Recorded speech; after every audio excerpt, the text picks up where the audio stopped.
Welcome to Locked On College Football Kickoff Live. Alongside Alex Dono of Locked On Canes and Kenton Gibbs of Locked On ACC and Locked On Wolfpack. Drake Toll here from Locked On Big 12. Thank you for making Locked On College Football Kickoff Live your lunchtime listen every Friday. Guys, let's jump in. The biggest upset of the week, at least in the top 10, Clemson and Duke. You might remember that I said if Clemson loses to Duke, I would cut off. I think it was my left. Kenton, was it my left pinky toe? You didn't specify which pinky toe. You just said you would cut off a pinky toe. You did specify the tool, however. You said it wasn't going to be a scythe. You said it wasn't going to be a butcher's knife. It was going to be a rusty knife. Rusty knife. Ken, a man of my word, I am down one pinky toe this week.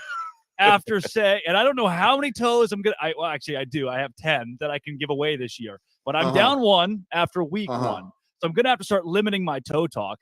Clemson, Kenton, gets just mauled by Duke. Yeah. And Dabo Swinney says in response, I like what our offense did. If we do it every week, we go undefeated. I'm not sure what Dabo is on, but I will have all of it. Kenton Gibbs, Duke gets killed by Duke kills Clemson. So I'll say this, first of all, a little dad joke for you all. I'm sure that your favorite country music singer now is Toby Keith. But with that being said, let's stick to the facts. That was totally uncalled for, Ken. Let's stick to the facts of this thing, though. Let's stick to the facts of this thing because I warned you that this could happen. But more importantly, I think that we need to start drug testing coaches in the NCAA. We need to stop just testing the players. It's high time that some of these coaches get in on it too. Because in what world is what their offense did acceptable? And don't get me wrong, they had over 400 yards of total offense. They won. They didn't turn over the ball a ton, but they turned it over in key moments. Phil Maffa's fumble when they're driving and looking like they can finally make this thing a game. A big-time deal. At the end of the game, that interception when the game was kind of out of hand or inconsequential was another thing, but that's indicative of the fact that all game, your passing game was out of sync. All game, you could hit nothing deep. There were no 20 yards or more air yardage plays for Clemson last week. So if you want your offense to do that, I'm sure the rest of the ACC is screaming, yes, Dabo, please give us that offense. Give us that because we've been waiting on Clemson to give us an offense like that. We have been waiting for just this moment, and it's here. Yeah, Dono, as the host of Locked On Canes, Clemson comes to you. That is October 21st. And I'm guessing after seeing this offensive performance, you are shaking based on what the Tigers are bringing to town. I never thought I'd say this, but I'm actually happy this year that Clemson is on Miami's schedule and Duke isn't. That's how I'm feeling about this. Now, as far as Dabo Swinney goes, it's not just his post-game comments, fellas. Yeah. I don't think there's any other coach right now in college football who is as disconnected from reality as Dabo Swinney. I mean, his comments after the game, his attitudes towards name, image, and likeness just go to show you that maybe he's not someone equipped to be in this era of college football. His attitudes toward recruiting as well. You know, Clemson has this policy where they don't like verbal commits to take visits to other places, and they threaten to pull your offer if you do that. So like, you have to wonder if the game is passing Dabo by. I think he's still a fine football coach. It's just a lot of the other stuff that comes with it. And listen, right now, obviously the stock is falling for Cade Klubnik, who didn't have the sort of season debut that people expected under center for Clemson. Meanwhile, Riley Leonard now for Duke, I think he's going to become more of a household name. You see what a dual threat he is, with all the rushing yards and touchdown that he put up in that game. But listen, if I try to parse through Dabo's words, obviously there are big-time execution things that you would think Clemson can clear up in the future because it was an absolute horror show in the red zone for them, right? You have 4 red zone trips where you come away with 0 points. I can see why he said this was the strangest game I've ever coached in. Like, we've lost games before, but this is the strangest one. You wouldn't expect to go 0 for 4 in the red zone, 0 points in those trips with the turnovers and the blocked field goals that they had. You don't expect that to happen again. But at the same time, despite putting up more yards, they were not the better team on the field last week. Duke was. No, and it wasn't the biggest game of the week, but I'd call it the most consequential game of the week with Clemson losing to Duke, especially the way that Clemson did. However, this week you turn the page to a loaded week 2 that is led off with Alabama hosting Texas, a top 15 matchup in Tuscaloosa, and Luke Robinson of Locked On Bama joins us here on Locked On College Football Kickoff right now.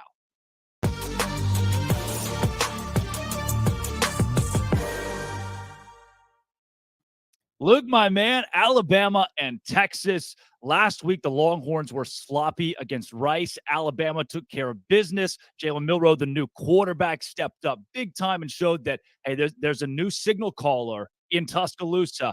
How did you grade his performance, and is that good enough to beat a Longhorn team at home this week?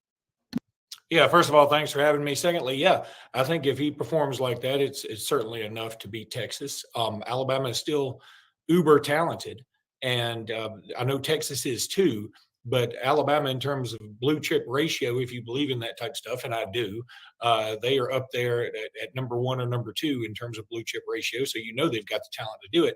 I think what was so great was Jalen Milroe's command of everything. Look, everybody was judging him on the way he performed against Texas A&M last year, and let me preface all that by saying his performance against A&M wasn't bad. He was forced into a starting role in what many people thought at the beginning of the season would be Alabama's biggest game, nighttime in Bryant-Denny against A&M, a revenge game. It was a big deal, and he was forced into duty. He ended up throwing 3 touchdowns. He had some turnovers. There's no doubt about it.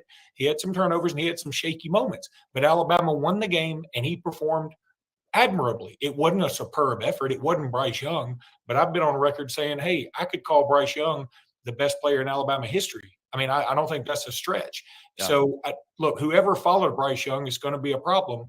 But, you know, Jalen Milroe put on a show on last Saturday against Middle Tennessee. He accounted for 5 touchdowns. That's never been done by an Alabama quarterback before. So pretty unbelievable. And, yeah, I should say 3 passing touchdowns, 2 rushing touchdowns, never been done before. Yeah. But regardless, I think that's enough to beat Texas. And the subplots here, where he was once committed to Texas. He's from Texas. Steve Sarkisian coached at Alabama. Jace McClellan is from Texas. Just the rivalry, the idea that they're coming into the league. Alabama and Texas have played for a national championship in recent years. I mean, there's just a lot to digest here. And the fact that they're going head-to-head on so many other recruits is a big deal as well. So we don't have anybody from the Longhorns coming on this episode, at least. So I need you to speak for both teams right now. Bama wins if, Longhorns win if. Talk to me. I think Bama wins if they play about as well as they did against Middle Tennessee. I mean, I think if both teams play an A game, I think Alabama wins. If Alabama has a lot of turnovers, if they play like they played against Texas A&M as a whole, I'm not just picking on Jalen Milroe, I think they could easily lose this game. And look, everybody points to last year where Quinn Ewers was picking Alabama apart. And that's true. They were doing that in the first quarter. But injuries are a part of the game. I think everybody could have a what if so-and-so wouldn't hurt in whatever game. Yeah. That's a part of it. But I think Alabama wins if they play their game, if they go out there and establish the run. And look, here's what I was so encouraged about last week. That the questions I had about this Alabama team, I felt like a lot of them were answered. You know, the quarterback play, the wide receivers, there had been a lot of rumors that they had been dropping a lot of passes in practice. They didn't have a single drop in that game. And the things that I thought I knew, the offensive line, very good. The running backs, very good. They didn't perform as well. Jalen Milroe led the team in rushing with 48 yards. That's a little odd. But I do know that those two unit rooms are better than they played. So if they step up their game just a little bit, and as long as they're in a huge drop-off in Milroe and the receivers and the defense, I feel like Alabama's going to win this thing. Now, conversely, the way Texas is going to win this game is by blocking out all the noise. I mean, if they come in and they can force Alabama into some situations they don't want to be in, a lot of third and longs, I think that Texas can win this game. That's going to be very difficult. And I'm going to tell you, as an Alabama fan, I have no problem admitting this. I mean, we got Alex here. He's from Miami. He knows what I'm about to talk about. Sometimes our home field advantage, though Nick Saban is 102-8 in Tuscaloosa, isn't the same advantage as other places. I know Miami is sort of the same way. Look, you always think about playing Miami at home. Oh, it's so rough. Well, they don't usually have the same crowd unless it's a huge game. And when it is a huge game, that place gets bonkers. And that's going to be the way this is at Tuscaloosa. My co-host on Locked On Bama, Jimmy Stein, lives in Tuscaloosa. And he said the atmosphere around the campus has been bananas. And that's not typical because we're so used to winning every game in Tuscaloosa that we sort of take it for granted. But this is not going to be one of those instances. You mentioned Luke coaching matchup is one of the bigger subplots. Sark going up against Saban, and former Saban assistants are just 2-28 against Nick. In this case, it's obviously an interesting one because Sark is an offensive guy. Saban's focus is more on the defense. So, how do you think Steve Sarkisian is going to try to attack Bama's defense? Because if nothing else, he probably knows, which plays Saban doesn't like going up against in practice. Yeah, I think look, Texas needs to try and take some deep shots. I think that's the way you can really mess Alabama up a little bit. I think that you can get in their heads defensively if you can take some deep shots. The problem is with that, and this is something I learned just doing some homework this week. Quinn Ewers' longest pass, at least last year, and I think in his career at Texas, is like 49 yards. And that just seemed crazy to me. I mean, because you think of Texas, you think of them with Quinn Ewers and having Xavier Worthy and all these other superstar receivers, you think they'd be throwing 80-yard bombs every game. And that's not really what they do.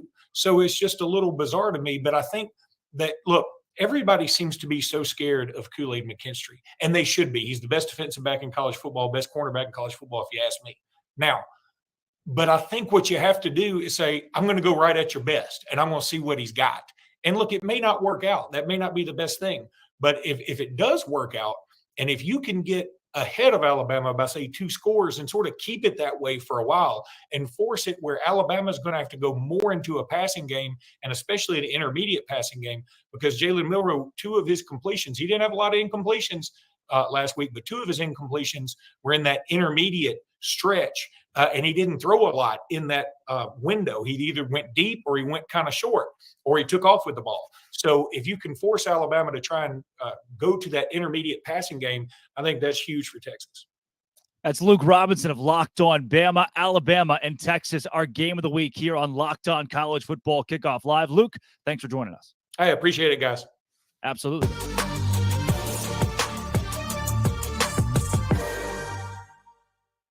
All right, boys, that was the game of the week this week. Last week, it was TCU and Colorado. We didn't know what was going to happen in that yet. Yeah, LSU and Florida State, and then obviously that Duke and Clemson game. But we honed in on how Colorado was going to get dominated by TCU, and we were a little bit wrong. Kevin Borba of Locked On Buffs is going to join the show. Coming up next, Dono.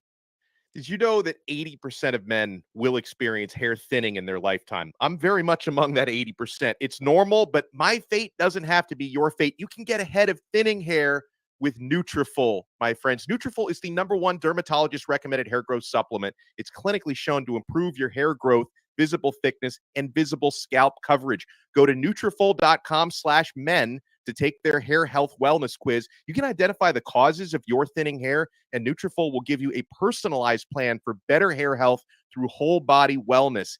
Take that first step to visibly thicker, healthier hair, because for a limited time, Nutrafol is offering our listeners $10 off your first month subscription and free shipping when you go to Nutrafol.com/men and enter promo code LOCKEDONCollege. Find out why over 4,000 healthcare professionals recommend Nutrafol for healthier hair. Nutrafol.com/men. It's spelled Nutrafol.com/men and enter promo code LOCKEDONCollege. That's Nutrafol.com/men, promo code LOCKEDONCollege. Believe it or not, 2 weeks ago, I was as bald as Dono. Dono took the hat there. I was wearing hats all the time, and then bam, Nutrafol. Look, another guy who's Kevin Borba, you're about to see it. Our biggest upsets last week. What's up? Kevin, there's the hair. Dude, Colorado, I told you, we had a lot of conversations last week. I told you this Colorado team is going to lose by 3 touchdowns, 4 touchdowns, maybe more against TCU. But what blew me away is that Deion Sanders took 70-plus curated players from the transfer, not random guys, curated players from the portal, and won. Have we entered the era of AAU in college football? as displayed on Saturday by Colorado? I'll say people will try it, but I don't know if everybody has the effect that Deion Sanders does. I think there's probably maybe 10, 15 coaches in college football that could realistically empty out the cupboard and then restock it with as much talent as he did. And I don't know if those coaches would even want to do it. I think it'd be like Kirby Smart, Nick Saban. If Dabo Swinney ever wanted to touch a transfer portal or acknowledge that it's real, maybe he could do it. But I don't think everybody could do it. I don't think it's something that applies to everybody. I know Texas State kind of did it. But again, it's really not one size fits all type of thing. And so I think having Coach Prime is kind of the main factor that a lot of these kids went there. Well, Kevin, I want to give a nod to Coach Prime right now because I bought receipts too, baby. Of all the folks on Locked On College Football Live, who was highest on the Buffs? I was. I believed in the Buffs. I said that their ceiling was higher than what everybody else believed. So, Coach Prime, I believe. Okay, I don't have nobody else tell you. I believe. Now, with that being said, Kevin, what do you think is the balance between the coaching and the talent that created that upset? Because me personally, the more I watch film on that game, the more I say these young men were exceptionally coached. This game was schemed up perfectly. Prime beat Sonny Dykes in the chess game of football at multiple points. That's what I was seeing on tape, at least. So tell me, what do you think is the balance there? Yeah, I think I'd probably go 60-40. Honestly, I think the schematics were great. I've never seen an offensive coordinator receive as much hype as Sean Lewis did, but he deserved all the praise. Every play he drew up was to perfection. It seemed like he would just take a look at the defense and be like, okay, we're running this. And then it would be wide open. Every single time is kind of what it felt like. I think Colorado scored just about every time they touched the ball. So you have to give him props where props is due. But then you have to look at plays where I think it was like 4th and long, whatever that, I think it was 19. And Shedeur Sanders scrambles a little bit and delivers a strike. Or you have to look at the throws that he made down the field, his deep ball. I think, and I'm starting a little petition for this, so if you guys would like to sign, I think Shedeur Sanders throws the best deep ball in college football, or at least one of them. And we saw it on multiple occasions. He would hit guys down the sideline in stride. You guys had your previous guys was talking about Quinn Ewers. Quinn Ewers hasn't been able to hit the deep ball in his college career. Shedeur Sanders has already shown that he throws arguably the best deep ball in college football. And so I think the coaches deserve some praise, but the players executed. You can only call things that they can execute. And so I think everybody deserves a lot of praise. Now, Kevin, unlike Kenton, I was not a believer in the Buffs last week or this season. They're now only one victory away from matching my season prediction, so I'm probably going to be eating some crow this season. So, yeah, my two thoughts watching that win over TCU, number one, how wrong I was. But then number two, I'm watching Travis Hunter, and I'm thinking, this guy could win the Heisman, right? You talk about non-quarterbacks winning the Heisman, two-way player. Hunter played 129 snaps last week. Can he keep up a pace like that through 12 games?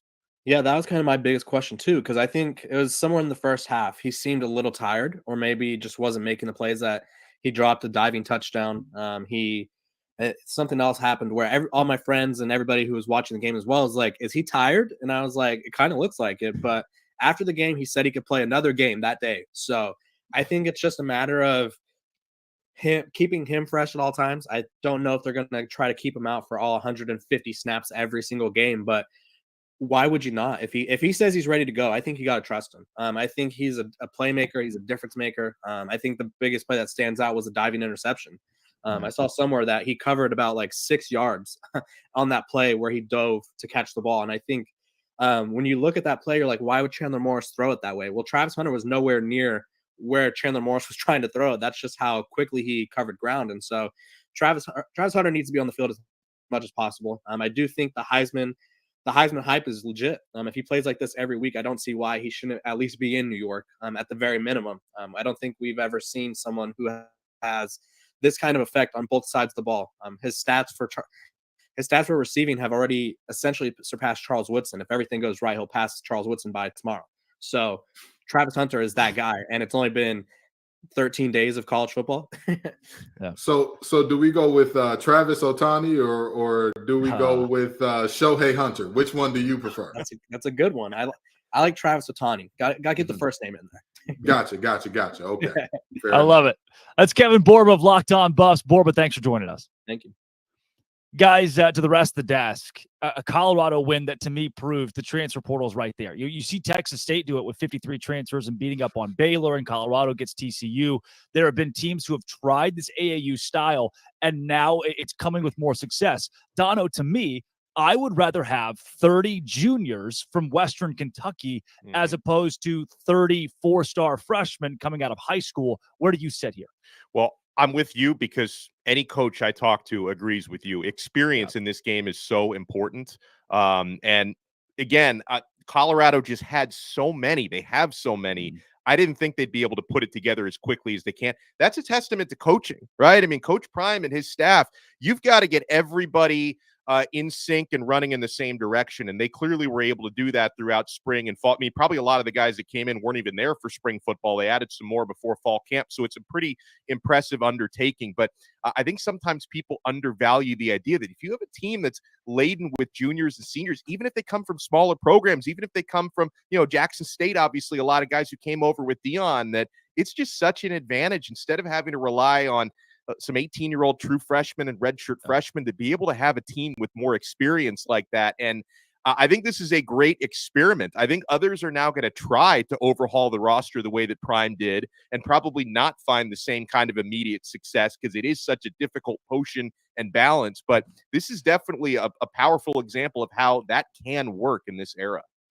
Kent and I was shocked when Prime pointed out a beat reporter after the game and said, "You didn't believe in us." And there was a long pause, and he said, "You still don't believe in us." Kenton, you were the only semi-believer last week of this panel. I don't think you had Colorado going to the playoff or even putting on that kind of a show. Did they still impress you despite the expectation you have? So here's the thing. I still don't have them as a playoff team. Now that I will not go that far. I will be on there right now as saying, I don't think that their defense is quite there yet. I don't think they're quite there in the trenches. But with that being said, I expected that game to be closer than what most people were saying. I expected it to be closer than 3 touchdowns. And I'll tell you this much. TCU last year lived on the edge with that. Hey, we're going to give up a ton of points, but this is a Sonny Dykes-led team, and Sonny Dykes ain't never had a problem scoring the football. That's never been a thing that you look at with a Sonny Dykes coach team. Is like, man, they could just get into the end zone. They'd be great. Never. So, them putting up the performance that they did offensively and winning this game, I was a little surprising to me. But I want to touch just for a second on what you were talking about with the transfer portal versus the high school players. The player that scored 4 touchdowns out of the backfield for them, Dylan Edwards, a freshman out of high school. This thing is more art than science. There is no precise balance to say like, hey, I'd rather have this than that, or this is the way to do this thing. Because, I mean, if you look at the programs that are having the most success by far and wide, right, it's not that AAU style. It's a mix between, yes, we do have a bit of a farm system, and hey, you're the best player at Kent State. Come on down here to Alabama, brother. We got big-time football for you to play over here. And also saying, hey, we're also going to get the best players out of high school. We're going to get every 5-star we want. And when we don't, if that 5-star don't pan out, brother, we'll get rid of you and go get that wide receiver from Washington State who's begging for a quarterback who can throw the 40-yarder. Let me just add in one thing also about this game, just to be fair, because, of course, the way Colorado did it, they look so flashy. And now, their home opener is going to be lit against Nebraska this weekend. So, all the narrative has been praising Deion and praising Colorado. They deserve it, okay? But on the flip side, did anyone tell Sonny Dykes you are allowed to play defense, right? Because that was one of the more ghastly displays defensively.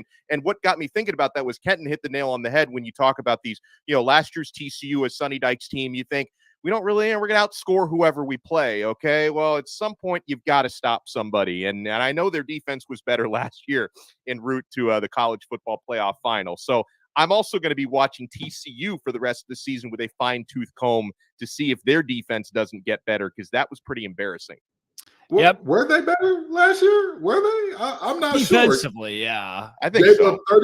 Gave up 34 to SMU, 31 to Kansas, 40 to Oklahoma State. Hodges Tomlinson, though, was maybe the best guy in the secondary in the country. And listen, they had pieces that were good. As a collective last year, that defense was living on a prayer. I don't want to sing because I remember last week they got on me for singing, but I was going to sing we're halfway there. But them boys were really living on the wing of the prayer in terms of defensively last year at times. So that's just my thought. I don't want to go too deep. Yeah, it's funny that TCU hires a guy with the last name Bryles and loses the first game with him on the sidelines. Karma is real, and it starts with Bryles. Guys, I look, playoff conversation is way too early here. It's September, but did you know only one team has made the playoff with a September loss, and no team has done it while going 0-1 in week one? Certainly not a good sign for Texas Tech. Red Raiders losing to Wyoming on the road. And for Oregon, you can't afford a loss outside of Pac-12 play when you're in a conference like the Pac-12. How will this game play out? Oregon and Texas Tech. Spencer McLaughlin of Locked On Ducks and Chris Level of Locked On Texas Tech got together to discuss.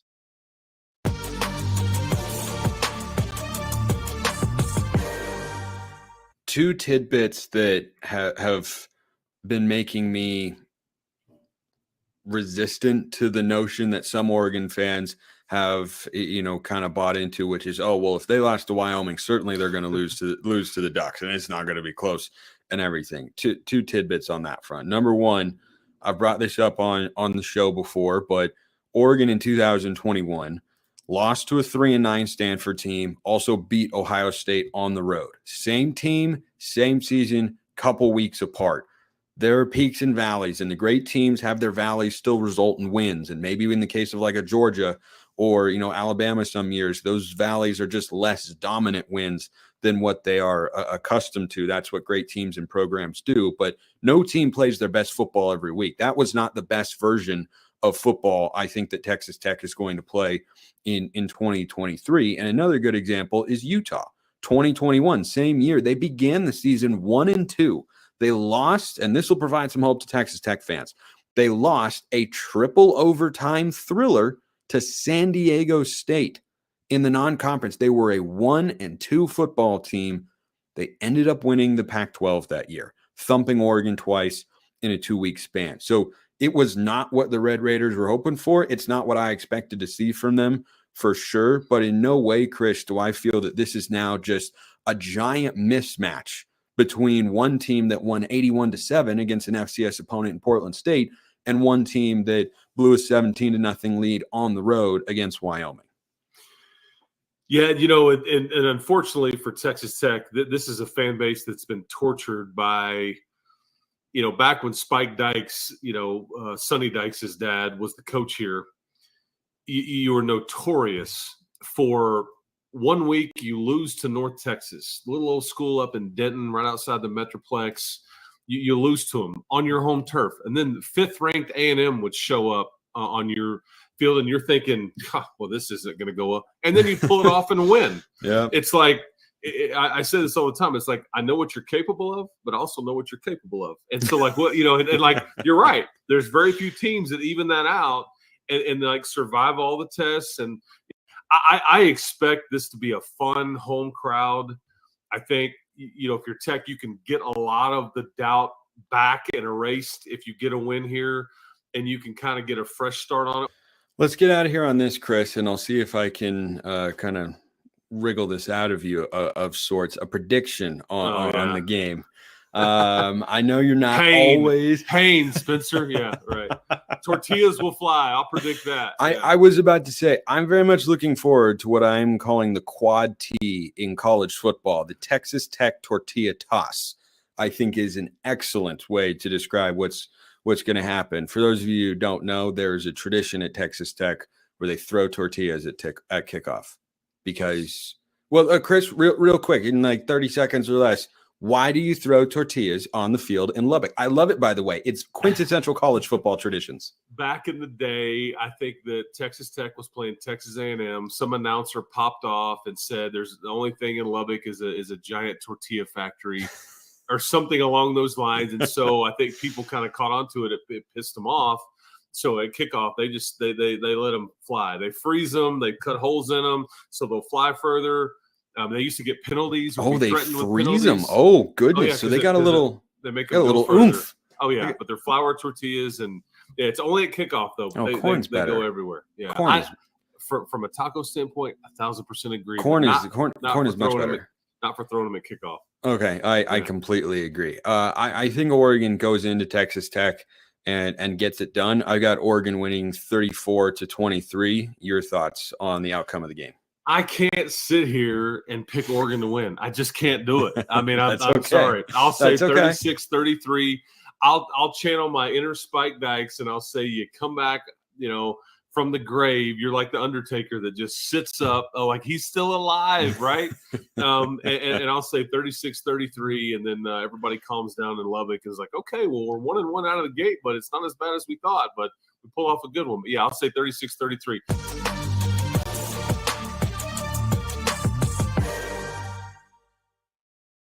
Boy, when 50% of your conversation is about tortillas, their history, and how to freeze them, you're in for an invigorating matchup this weekend. Glad that we got the insight from those two guys. And coming up, we've got Conference Confidential, where we'll take you all across the country to find out which games are the biggest.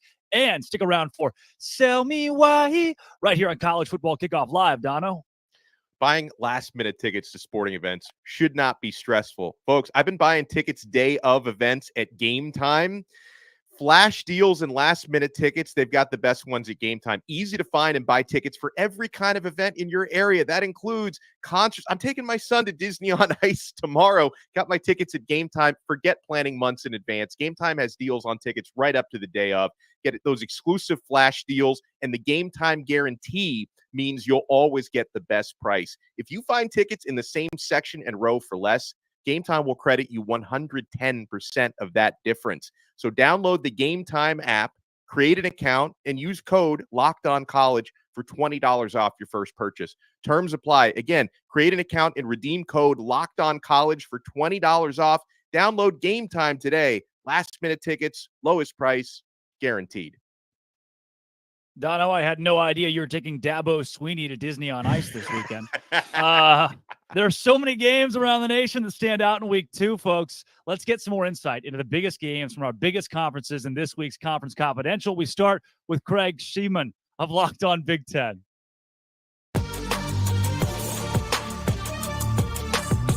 There are 14 Big Ten games on the slate this weekend, and none bigger than Matt Rule and the Nebraska Cornhuskers going into Boulder, Colorado to take on Coach Prime Deion Sanders and the Colorado Buffaloes, who shocked the college football world last weekend by going into TCU and winning 45-42. Nebraska's coming off yet another one-score loss, this time to Minnesota, 13-10. Here's the deal. I think Nebraska's defense is much better than TCU's. I also think that Nebraska quarterback Jeff Sims and running back Gabe Ervin can run the football. I don't know if you noticed, but TCU ran for 262 yards against Colorado's defense. I think it's there for the taking. Bottom line, I think if this is a high-scoring game, some sort of shootout, then Coach Prime and Colorado are 2-0. And who would have thought that a couple of weeks ago? If it's a lower scoring game with some actual defense in this game, I think Matt Rule gets his first win at Nebraska. By the way, Vegas has the over-under at 59, so it thinks it's going to be a little bit of a higher scoring game. They also have the Buffs at -3 on this one. Youngstown State is at Ohio State. I call this the Jim Tressel Bowl, given his importance to both institutions over the years. Kyle McCord and Devin Brown will both play quarterback for Ohio State. Devin Brown will play a lot more than he did last weekend in Bloomington against the Indiana Hoosiers. I've got to tell you right now, this quarterback situation is not resolved yet, so both will get a lot of snaps in this game. In Ann Arbor, get out your bingo card for your coaching roulette. We'll keep track of who's coaching the team. Jim Harbaugh in his second of 3 weeks being suspended. Of course, last week against East Carolina, defensive coordinator Jesse Minter held down the fort. This week against UNLV, special teams coordinator Jay Harbaugh will handle the first half. Meanwhile, running backs coach Mike Hart will be the head coach in the second half. Got it? Got it. And finally, let's not overlook the Cy-Hawk Trophy as Iowa takes on Iowa State for the 70th time in this rivalry. Going to be a great weekend. Can't wait. Enjoy the games. I'm Craig Sheeman for Locked On Big Ten.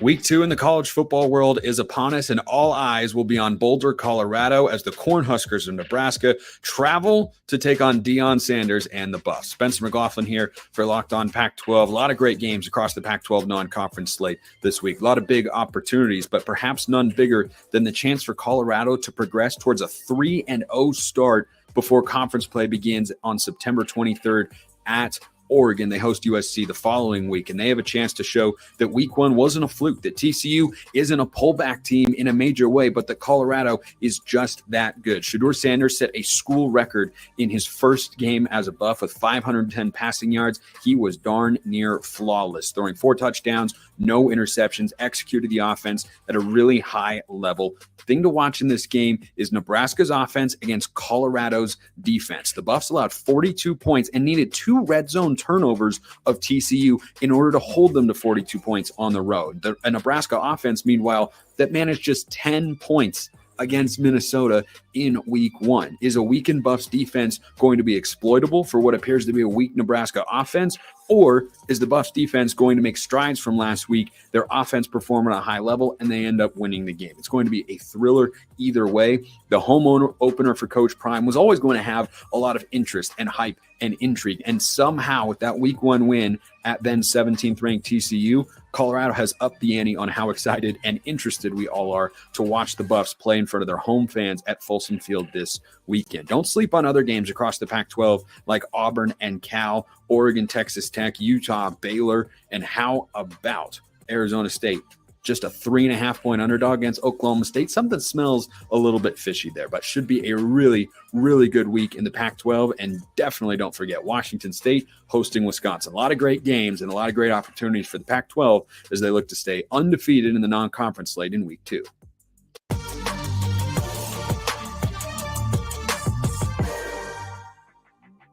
Dave Schultz with your Week 2 Sunbelt preview.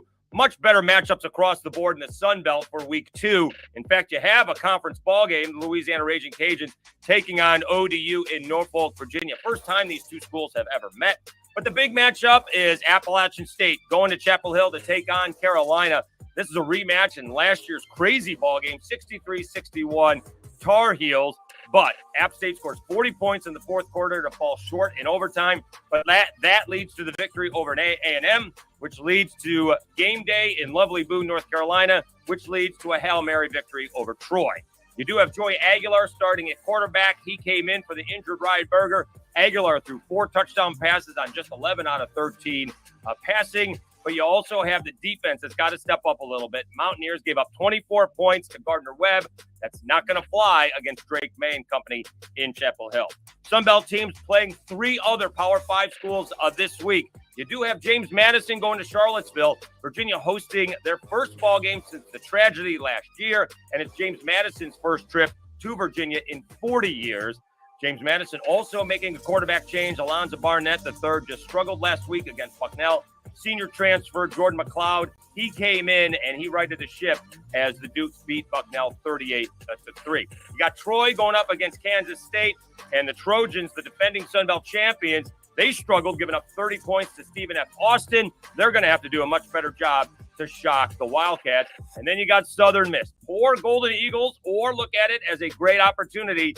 They get to go to Tallahassee to take on Florida State. The Seminoles destroying LSU in the second half.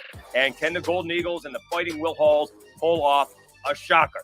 The other big ball game in the Sun Belt, you got Texas State. The Bobcats upsetting Baylor. They're going into UTSA to take on the Roadrunners. If Texas State beats UTSA, do they start 4-0? They got Jackson State and Nevada coming up. My goodness, G.J. Kinney is shocking the Sun Belt immediately.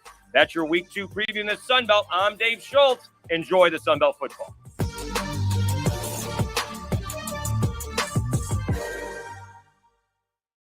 That was our look around the country here on College Football Kickoff Live with Conference Confidential. Now, guys, it's time for Sell Me Why. 5 or 6 games where we're going to tell you, we can help sell some of these on why the spread is where it is and who's going to cover. We start with Ole Miss -6.5. Oh, Everybody wants to see the SEC go down to a G5 opponent on the road. That is the consensus amongst other conferences in college football. But I just don't think it's going to happen. Hi, I'm Stephen Willis from the Locked On Ole Miss podcast, and you are looking at an Ole Miss offense that is operating at maximum efficiency. Willie Fritz and the Tulane Green Wave are going to have to perform at an extremely high level to keep Ole Miss off the board. This is a game that, even as good as Tulane is defensively, could see Ole Miss scoring 40 or 50 points. And with the line being as small as it is, I don't think that Tulane's offense is going to be able to match it. In fact, whenever you look at the score of this game, I put it at somewhere around 31-14. So I would be okay with laying up to 12 or 13 points. So as this line gets a little bit bigger, and I think it will before kickoff, I do think that I would lay these points. Tulane's a good football team. I just don't know if they're as good as Ole Miss. Yeah, guys, Kenton Gibbs, we'll start with you. Ole Miss, Tulane, this game is a sellout. It's a Tulane team that won a New Year's Six Bowl last year, but a lot of people are picking the Rebels to get it done. Yeah, so the thing about this game is Tulane is another one of those teams, and this is kind of because they're in the group of five more so than just a philosophical thing that we see from a lot of Power 5 teams that don't play defense. They're going to struggle defensively. Offensively, they can scheme guys up. They can find ways to get guys up. They can find ways. I enjoy watching Tulane's offense because whatever they want to do, they find ways to effectively do it. If they want to get the ball to the perimeter in terms of the running game, they find a way to do so. If they want to scheme up, hey, we're going to keep hitting you laterally until all of a sudden you got two high safeties and now we can gash you vertically, they're going to do it. And so I could see Tulane saying, hey, not today. No covering on us, Ole Miss. But I could also see a couple of turnovers going the wrong way for them, and then all of a sudden Ole Miss gets this thing and makes it up. Dono, 7-point game. Do you take the Rebels? I do take the Rebels. It gives me pause because obviously Tulane is ranked, Tulane is talented, but the fact that they're ranked, that means you're not going to be sleeping on the green wave. I think I look at it from an Ole Miss perspective because sometimes when you see these strong group of 5 teams pull off these upsets, I know we're talking about a spread, not the straight up, but either way, when you're talking about these group of 5 teams, when you can catch a Power 5 sleeping, it's not going to happen because I think Tulane has enough hype coming in. Jimmy's and Joe's, guys. I mean, Tulane can try to scheme with their X's and O's, but they just don't have the talent. So this is a situation where I can see it being a close game heading into the fourth quarter, and I just think the Rebels are going to wear them out and probably end up winning this game by 2 touchdowns. Look, I New Year's have Ole Miss to cover, by the way. New Year's Six Bowl is different than week 2 of college football, right? You don't really throw out the kitchen sink to beat Ole Miss this week, and maybe you can make the case that Tulane does, but they know what it's like to win now. They've seen that at one of the highest levels of college football. I've got Ole Miss by at least a touchdown. It's a weird line, right? Vegas and the bettors are swayed on this one, but give me Ole Miss as well. But we've got action this weekend to an extent, like 50% action. Georgia, 43.5-point favorites over the Ball State Cardinals. Clint Shamblin of Locked On Bulldogs is going to sell us why the Dogs will cover the huge spread. Hey, everybody, Clint Shamblin, Locked On Bulldogs here, telling you why Georgia's going to cover no problem, no sweat against Ball State. One, Bobo knows his assignment. Look, last week, Kirby Smart got on him, told him, hey, first and goal from the 5, can't be having that. We got to get more than a field goal. That's number 1. Bobo's going to be on point. Number 2, Carson Beck is going to be just fine. In this offense, Stetson Bennett did not have as many yards, completions, or touchdowns as Carson Beck did in his first game as Georgia's signal caller. No worries there. And number 3, this defense is nasty. It's the best defense Kirby Smart has ever, yes, I said ever had. Talent all across the board. Composite is the best we've ever seen, which is why I think Glenn Schumann and Kirby's going to shut them out again. This is why Bulldogs are going to cover that point spread. Fear not. Lay the points. It's just fine. Ball State is not going to score, and Georgia's going to get a 50-burger. That's why Bulldogs are going to cover. Oh, the old backdoor cover here. We're talking 43 points. Georgia did not cover that against UT Martin. What? There are so many other things you could do with your life than bet a 3-point spread, Kenton Gibbs. I agree. This is throwing money out the window because you're counting on a lot working in a certain way. They're counting on Kirby Smart not calling off the Dogs. You're counting on the 2s and 3s from Georgia not potentially letting up a touchdown or two, because Mike New, who's the head coach of Ball State, he's not going to pull his starters. That's not going to happen. We have seen him historically get the wheels whooped off him by teams, and those starters play deep into that game. If you look at the Tennessee game last year, Tennessee beat them by 49 points. So I know some people are thinking that's for us who think Georgia is going to cover. Yeah. But not really, not so fast, my friend, because there were multiple moments toward the end of that game. Tennessee just kind of lucked into some moment, or not lucked into, but things went their certain way in terms of their 2s and 3s getting pick sixes and whatnot. That was like, oh, well, this is how these things go. I'm never comfortable with a line above 40, just being completely honest. I'm never comfortable with that. So I'll get Ball State saying, not so fast, my friend. No soup for you, no cover for Georgia. I like it. Now, this next one here, we're going to go to the ACC, Kenton's ACC, as the Notre Dame Fighting Irish are 7-point favorites over the NC State Wolfpack. We've got Trevor Wojak of Locked On Irish to sell you why the Irish will cover. Hey, college football fans. I'm Tyler Wojak, the host of Locked On Irish for the Locked On Podcast Network. Today, I'm here to tell you why Notre Dame is going to cover the 7.5-point spread on the road against the NC State Wolfpack.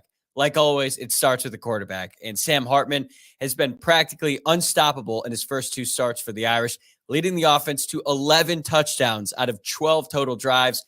I expect him to exercise some demons against NC State and have a big game on Saturday in Carter Finley Stadium. But it's not just Hartman, though. The Notre Dame defense has been stout, and they have yet to give up a touchdown through 2 games, albeit against pretty weak competition, but still, they have been really good so far. And I believe this is the first big test for Notre Dame this season, both offensively and defensively, and I'm confident the Irish are ready to rise to the challenge and get a statement win on the road against NC State.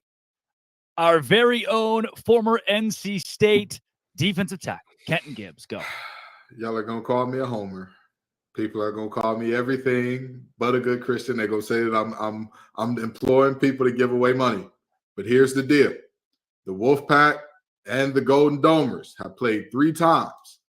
And Notre Dame has never won a game outright outside of South Bend. And by the way, those 3 games weren't 100 years ago. The most recent one was in 2017. They lost in 2016 when a hurricane was coming through Raleigh. NC State wins 10-3. Guess what? There's supposed to be another hurricane that is on the brink. Fans, friends, family, I'm telling you, this is deja vu for a reason. The more I watch film on Notre Dame, the more I believe they're not going to cover. Do I believe they win outright? I have them winning by a field goal, 24-21. But do they cover that 7.5? I don't think so. Well, speaking of games that are close to the chest for our host, Dono, here's yours. Texas A&M Aggies are currently favored by 3.5 on FanDuel over the Miami Hurricanes. Here's Andrew Stefaniak to tell you why the Aggies will cover that spread. Will Texas A&M cover against Miami? Man, it's a tough one. It's a good question. I think the Aggies are going to cover. Our friends over at FanDuel currently have the line at 4.5 points, minus 4.5 for the Aggies. And the way I look at it, I think they're going to go on the road and take care of business against the Miami Hurricanes. Texas A&M's offense looked dominant against New Mexico, and I think that they're going to go and do the same against a much better opponent in Miami. Connor Wigman was throwing passes that were just perfect, putting the ball right in the bucket, putting it right where it needed to be. We saw the wide receivers running open all game long, one of the most talented receiver rooms in college football. I think you're going to see that repeat itself. Texas A&M's hopefully going to have more of a rushing game against the Miami Hurricanes, and the defense, I think it's going to come down to whether or not you can stop Miami's rushing attack. If you can do it, the Aggies win, and they cover the 4.5-point line. Well, comparing backdrops between Locked On Canes and Locked On Aggies, Alex Dono covers. Do the Canes cover this Saturday? I think they do cover. And the magic number, I mean, it had been earlier in the week 3.5. It's at 4.5. I think this game is going to be decided by 3 or 4 points in either direction. So I look at that number. I feel comfortable taking Miami. Texas A&M hasn't had a great road record under Jimbo Fisher in bigger games. And the big thing, I thought that Andrew, he hit the nail on the head when he was talking about stopping Miami's rushing attack, because that's been an area where the Hurricanes have been completely revolutionized. They've added 3 top-tier offensive linemen since last year, Javion Cohen and Matt Lee in the transfer portal. It's funny because the Hurricanes actually have a true freshman starting at right tackle, and normally you'd say that's kind of a liability, but in the case of Francis Maui-Noa, former 5-star recruit out of IMG Academy, he's been blowing everybody away so far at his time at the U. And most importantly, Miami can basically go 4 deep with starting caliber running backs. And this is a time in the season when everybody, at least all those 4, are still healthy right now. When you talk about rotating between Henry Parrish, Mark Fletcher, A.J. Allen, and Don Chaney Jr. And Texas A&M, as talented as their defensive line is, fellas, because they've got 5 stars all over the place, basically 2 deep. They were brutal against the run last season. Different coaches, a lot of the same personnel.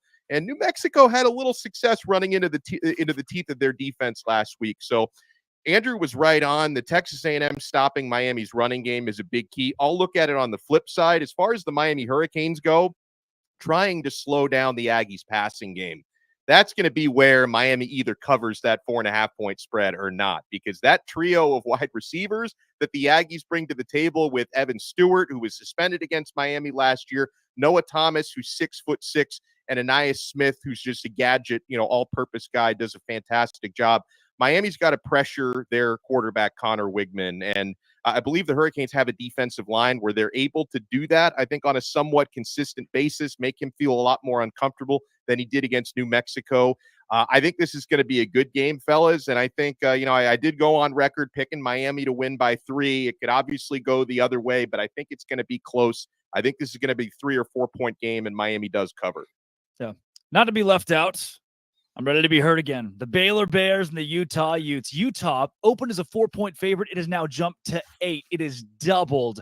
I'll be in the house at 11 a.m. Central Time between Baylor and the Utes with Kyle Whittingham.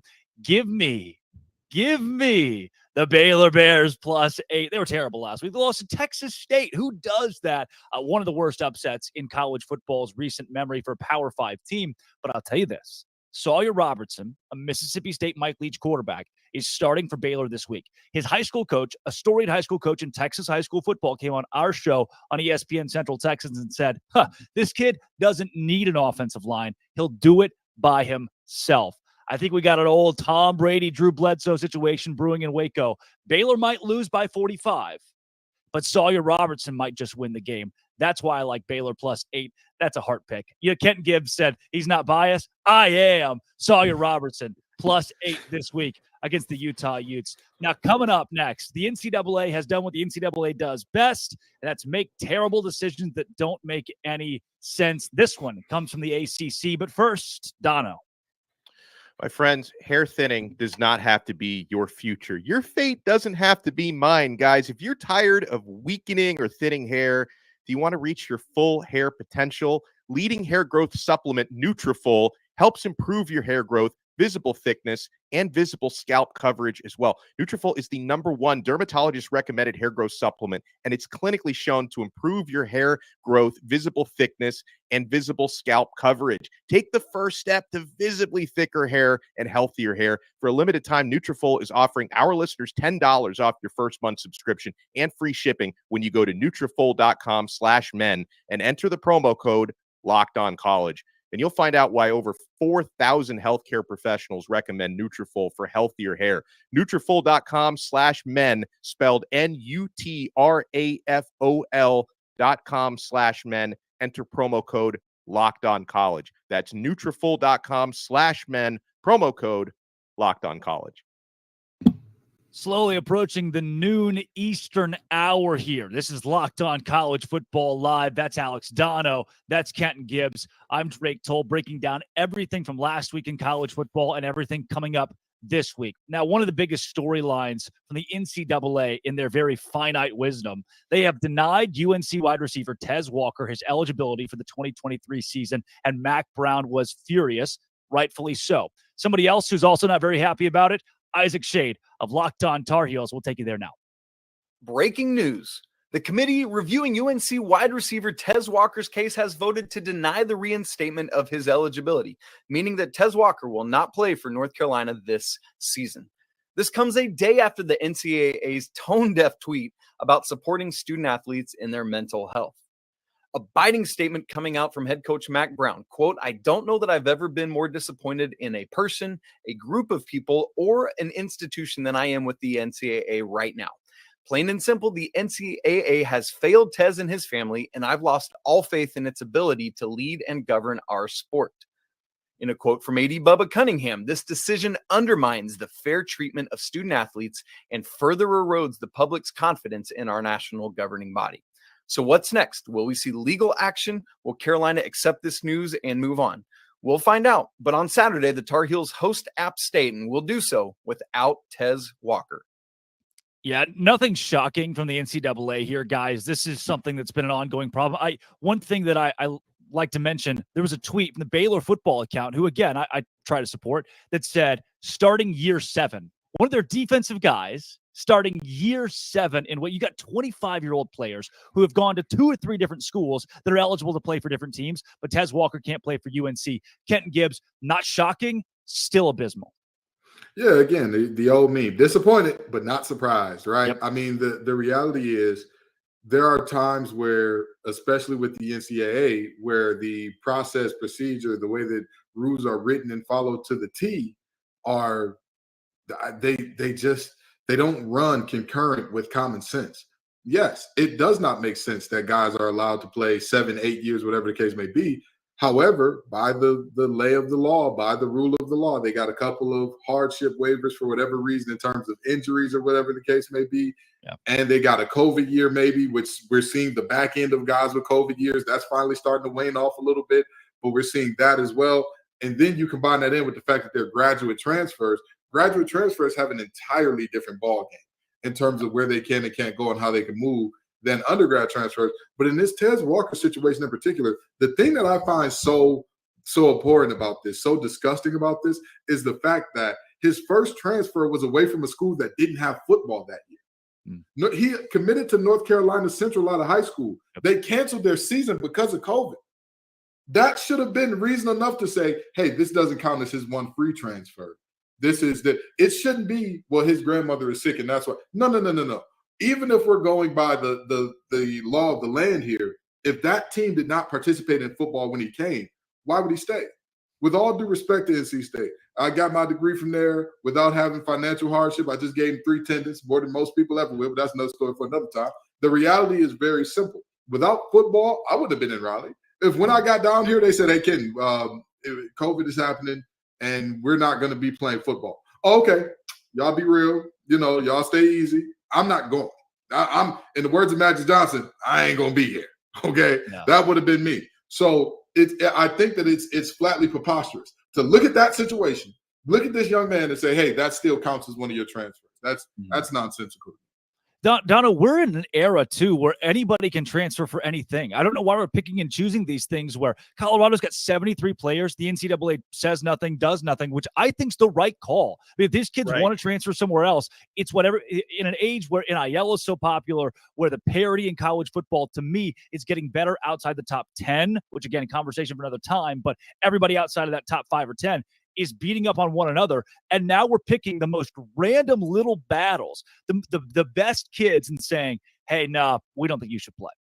The inconsistency is the first thing that really drives me crazy. I don't know if they have like different arbitrators that all look at different cases, and maybe it's like which umpire you get at a baseball game, right? The strike zone is bigger or smaller depending on who it is reviewing your case. But, to deny a young man, and Kenton was so right to describe the first time transfer was because the football program was canceled, and the second time transfer is to be closer to a sick family member, closer to home. It's like, how do you look at that and deny it? And I'm with you, Drake, like the Colorado thing, it doesn't upset me, but at the same time, the inconsistency does, where you basically allow an entire roster to be built off transfers who are allowed to play immediately.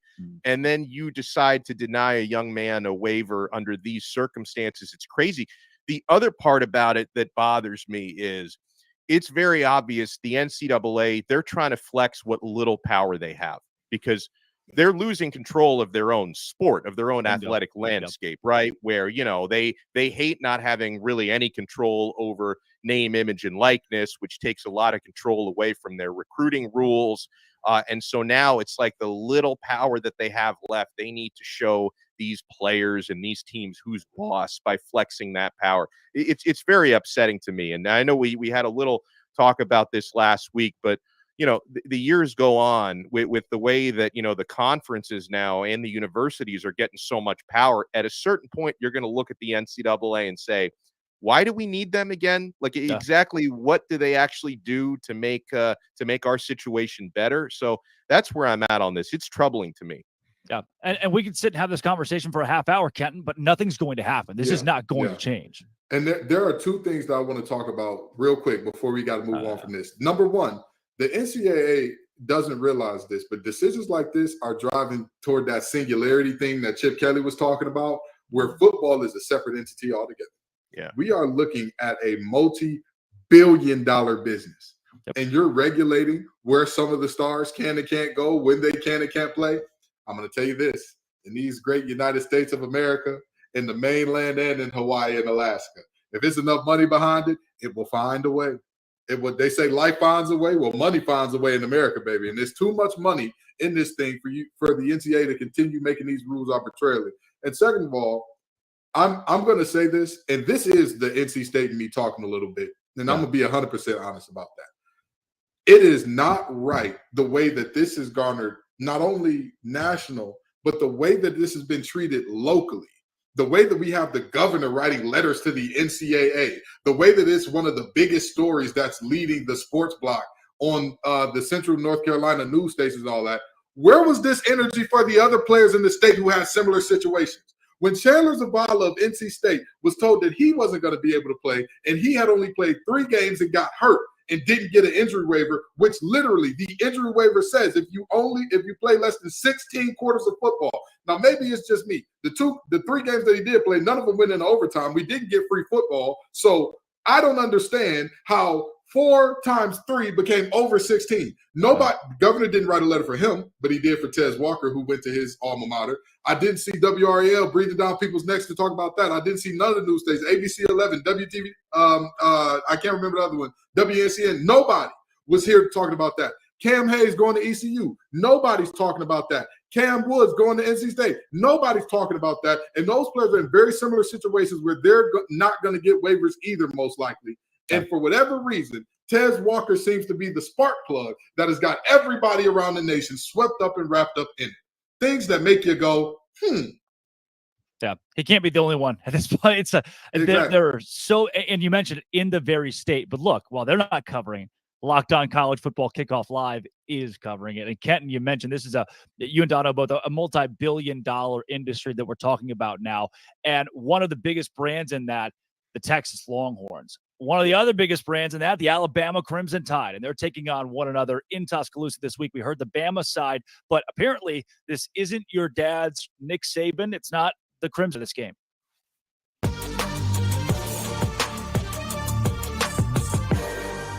Jonathan Davis of Locked On Longhorns here on College Football Kickoff Live. The Horns and the Alabama Crimson Tide this weekend in Tuscaloosa. Jonathan, why, if they can, why can Texas win this game?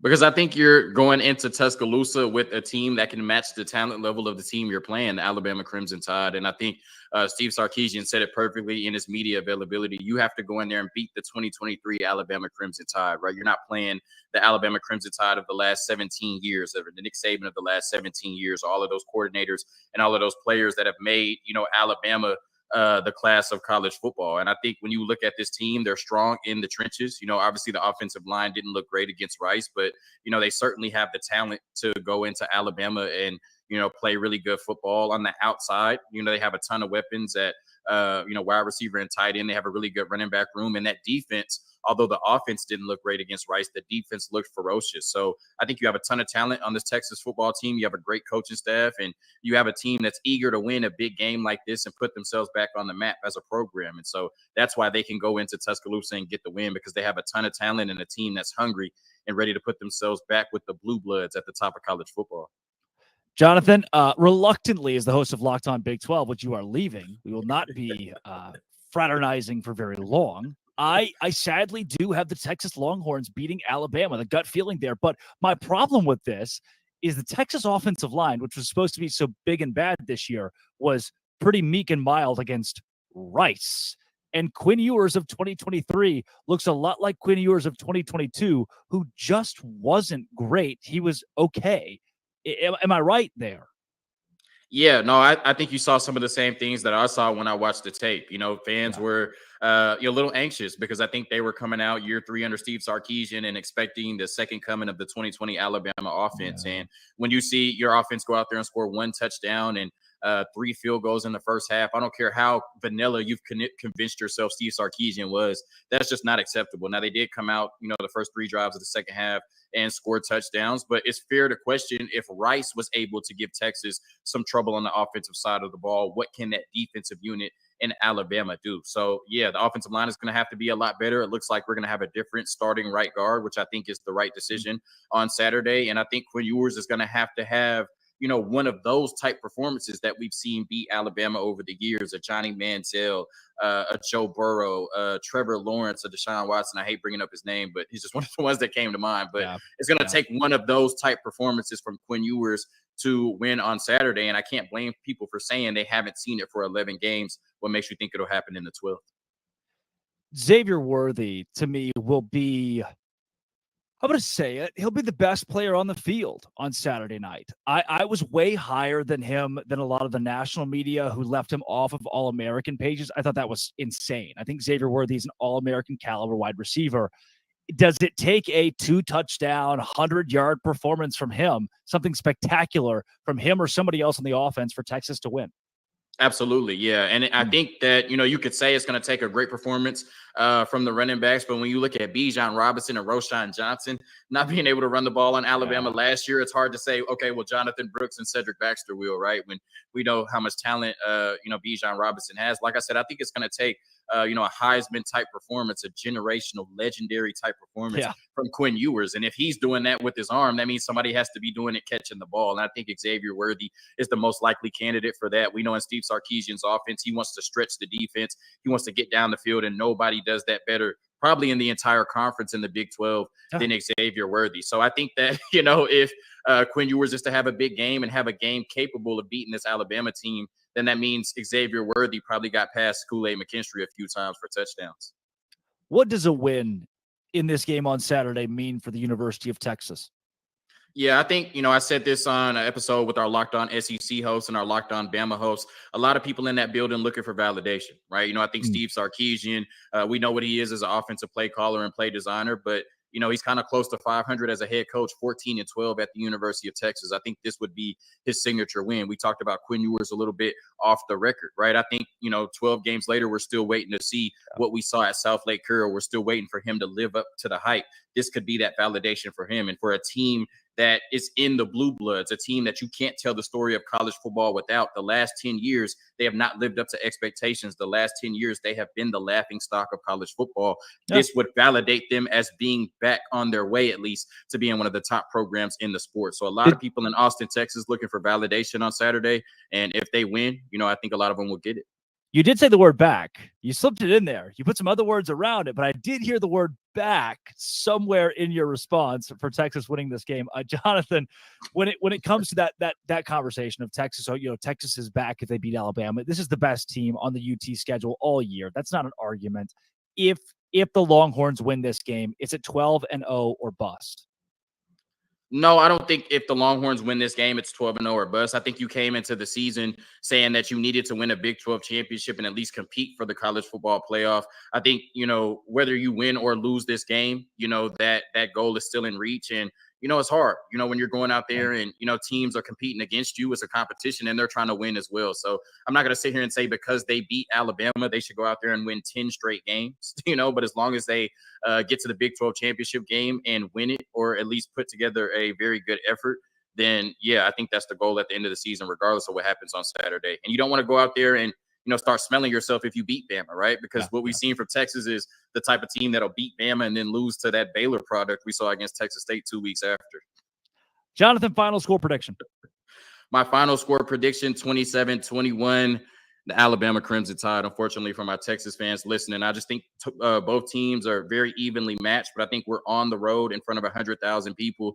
And we talked about those offensive inconsistencies against Rice. It could be Sark holding back the play calling, but I think I saw a little bit more than that on the tape. Offensive line a little shaky. Quinn Ewers not doing well adjusting to the pressure, and he's going to face a ton of it on Saturday night. And I think Jalen Milroe will struggle a little bit on all Alabama's side, but he has that superpower of being able to take off for 40, 50 yards whenever he wants and score a touchdown. And I think that'll be the difference. So I think Alabama wins the battle in the trenches. I think Jalen Milroe makes a few more splash plays, and Alabama wins 27-21 on Saturday night. Unfortunately. Take the Horns +7. That's Jonathan Davis, Locked On Longhorns. Yes, sir. Hook 'em.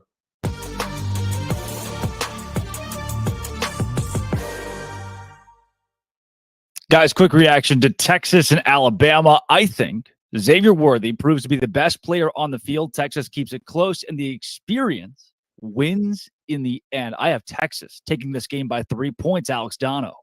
I feel crazy saying it, but I agree with you. Texas is going to win this game. You know, obviously you try not to dwell too much on what happened between the teams last year, but they've each only played one game, so it's hard not to. Yeah. Texas, since last season, has gotten better on paper. I know they were a little sloppy against Rice. They've gotten better on paper. Alabama, I think, has gotten a little bit worse on paper. And, you know, their quarterback struggles during spring and fall camp were well documented. Jalen Milroe, for as good as he played against Middle Tennessee, I'm not going to come out and say, oh, you know what, he's the second coming, everything's fixed. I think he's going to have some struggles against Texas. I think Quinn Ewers' experience, and listen, before he left that game injured last year, he was carving up the Alabama secondary. Feels crazy to say it out loud, but I've got Texas winning this game on the road. Close game, but I've got the Longhorns. Kenton? I don't know what's happening. I feel like I'm in bizarro world. The SEC is struggling. They're struggling. LSU got no moss. They got tapped out. You look at the USC team. Negative rushing yards against the UNC defense that couldn't stop the run with Robitussin, a COVID shot, and tissue. And that team gives you negative yards. I don't know what's happening. Now we're picking Texas over Bama. I hate to be on the bandwagon. I know some SEC folks going to be mad at us. I know Zach and Brandon are backstage saying, cut his mic. But, baby, I got to say it. Texas wins this game. And I want to say something about Texas being back. Jeez. From 1999 through 2009, Texas had as many national championship appearances as they had seasons with single-digit wins. Those 2 single-digit win seasons were 9. Folks, stop saying Texas is back until you no longer have to ask if they're back. They're not back until you don't have to ask the question anymore. If you're talking about those Mac Brown glory days, you're not back until there's no more questions. The question is, should this team be on the field with Texas? That's when you're back. That's when you're back, buddy. Well, let me add one thing in, because, Kenton, this doesn't have to be an SEC versus somebody else conversation. I mean, the SEC, they can basically already claim Texas. If Texas wins that game, the SEC can say, hey, they're going to be with us next year, SEC versus SEC. So I don't think they'll lose any sleep over that. In the words of Kobe Bean Bryant, soft. They're not yours yet. They're not there yet, okay? That's just because the marriage is arranged doesn't mean that that's your partner in the house cooking up the food, balancing the budget and the checkbook yet. They're not yours. That's the Big 12 whooping on you. Don't be soft, SEC. Don't claim them yet. They still got to pay a payout ticket to the Big 12 to leave. Don't be soft. This is SEC, Big 12. What are you going to do about it, SEC? I don't, guys, we just all three picked Texas to win against Alabama on the road. They're going to pull our show before next week. All three of us going Texas over Alabama. Coming up next, it's another powerhouse team like Bama that still has a lot of question marks. It's Ohio State. Can they go to the college football playoff? But first, Dono. I remember when buying last-minute tickets to sporting events used to be a stressful experience. I don't know if I'm getting a deal. Am I getting ripped off? Guys, at game time, you are always getting a deal. You're never getting ripped off. They've got these flash deals on last-minute tickets. It's easy to find and buy tickets for every kind of event in your area. Sporting events, concerts. I'm taking my 5-year-old to Disney on Ice tomorrow. I got great deals at game time. Lowest price guarantee. The game time guarantee means you'll always get the best price. If you find tickets in the same section and row for less, Game Time will credit you 110% of the difference, guys. So download the Game Time app, create an account, and use our code LOCKEDONCollege for $20 off your first purchase. Terms apply. Again, create an account and redeem code LOCKEDONCollege for $20 off. Download Game Time today. Last-minute tickets, lowest price, guaranteed. Wow, Dono, I didn't know you're taking Billy Napier to Disney on Ice. That's awesome. Guys, Hi, Billy. He's coming with me. Last week it was USC. This week it's Ohio State. We're talking playoff contenders, but a whole new look for Ryan Day's squad. Let's get a closer look at Ohio State.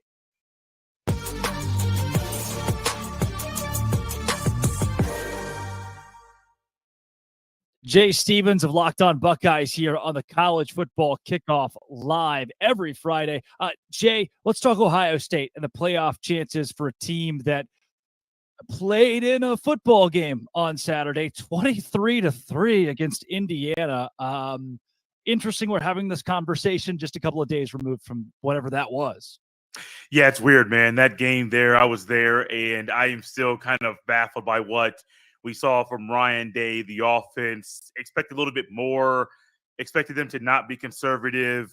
Offensively, my expectations were higher to see better play from them than what we got. However, on defense, buddy, you hold any opponent to only 3 points. I don't care if it's a Big Ten opponent, FCS, it don't matter. You're doing something right, especially when the opposition is running a triple option, which you really didn't spend much time practicing that week leading up to the game.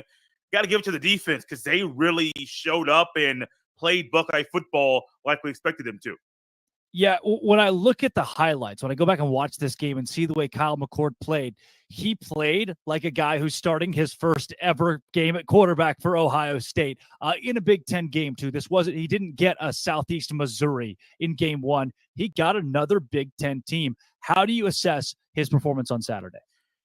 Looks like a guy that's starting. Now, it wasn't his first start. He started, I think, a year ago or 2 years ago against Akron, but his first Big Ten start, which is also on the road. So it's like context is one thing. Akron's one opponent, a G5 school. Indiana's a Power 5 Big Ten school. It's still on the road. So, it's still tough. It's very, very tough, especially with the way Indiana's defense played. Their front seven played a whole lot better than expected. Number 44, Casey, and some other guys, Moore, number 20. They were making plays all day, making things hard for the Buckeyes offense. McCord looked like somebody who really kind of making his first start or first Big Ten start. Yeah. But there are ways for McCord to get better, like easy ways. I'm not talking about you need to try to do a better job of working through your progressions. Yes, that's a thing as a quarterback.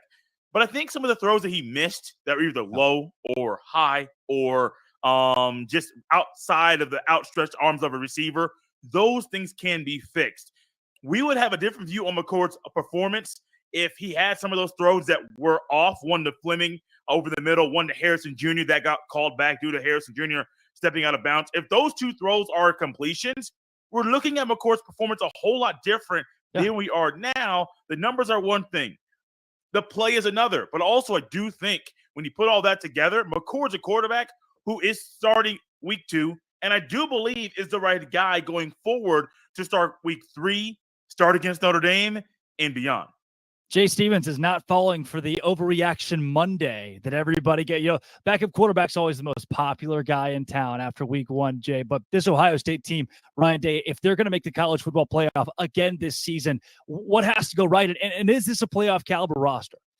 Roster, yes. I think it's easily a playoff caliber roster. I don't think there's any question about that or any doubt in my mind that this roster is a playoff caliber roster.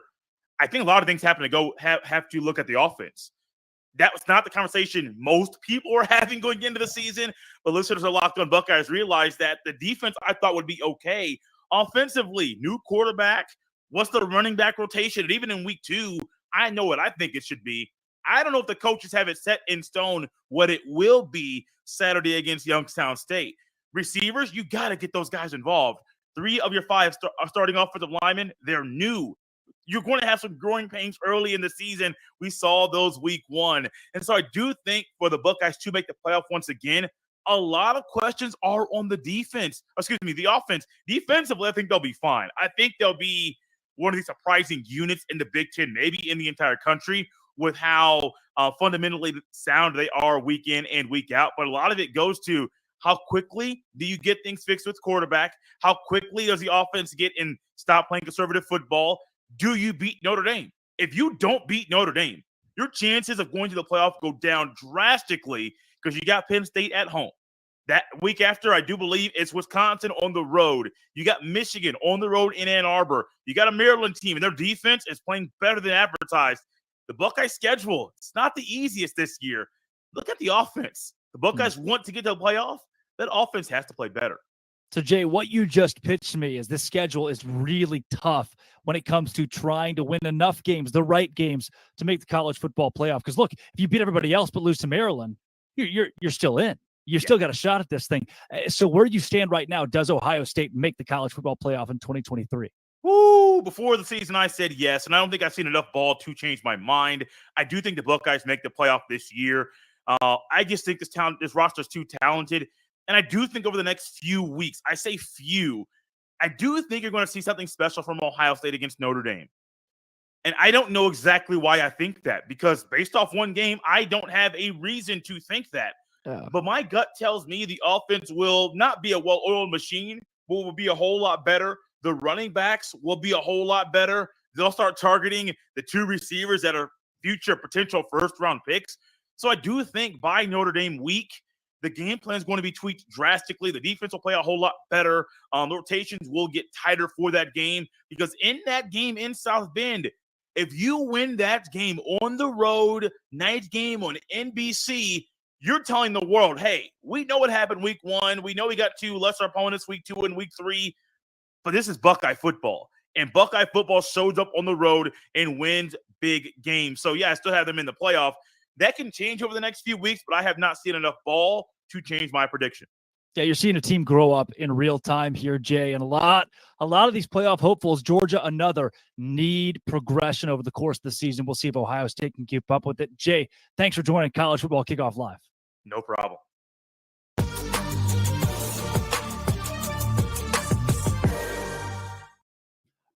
I hope that Jay Stevens narrates my life. If they write a book, I hope it is Jay Stevens that narrates it. Guys, we have looked around the Big Ten. We've seen the Pac-12 and the Sunbelt. It is time for the big dogs. Let's go Conference Confidential. And we start with, wait a second. Something, there's a weird little thing in the script here. It says knock, knock.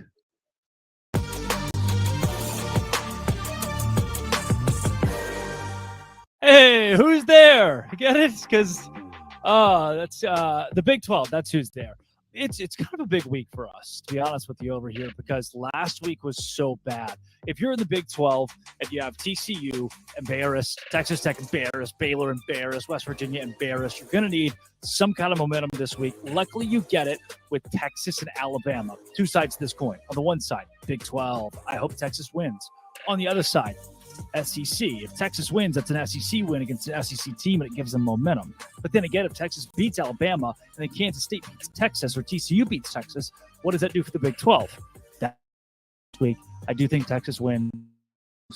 Baylor, you by 4, over under 47. Now that spread is 8. I think Baylor covers the 8 with a Mike Leach quarterback and Sawyer Robertson starting this week. Give me the Bears covering at home against the Pac-12 champions at 11 a.m. Big opportunity for the Big 12 to show its prowess over the Pac-12. Kansas, 3-point favorites against Illinois. Illinois struggled with Toledo. Give me the Jayhawks. Iowa State, Iowa. Iowa's going to win this game. They have a very good defense. Over under 36.5. Take the under. Iowa -4 covers, though. The final score 20-13. SMU, Oklahoma. Who cares? Pittsburgh, Cincinnati. I guess Cincy, Emory Jones is not that bad of a quarterback. So if you're a Pittsburgh fan, you think, easy win. Not so fast, my friend. Not so fast, my friend. Cincinnati's got a couple of All-Americans, one of the defensive line. So I think they give them a run for the money. Pitt probably wins the game. Oregon, Texas Tech. Another great opportunity for the Big 12 to prove that it belongs. It's better than the Pac-12. I think that Texas Tech probably loses to Oregon, but it's going to be a great game. Over under 69. Nice. UCF and Boise, big game. Oklahoma State, Arizona State. That's the last game that I'll preview here. Oklahoma State will beat Arizona State by 45 points if it wants to in Tempe. They are 3-point favorites. Hammer that. Huge week in the Big 12 to bounce back from last week's debacle. Big 12 going to have a big one.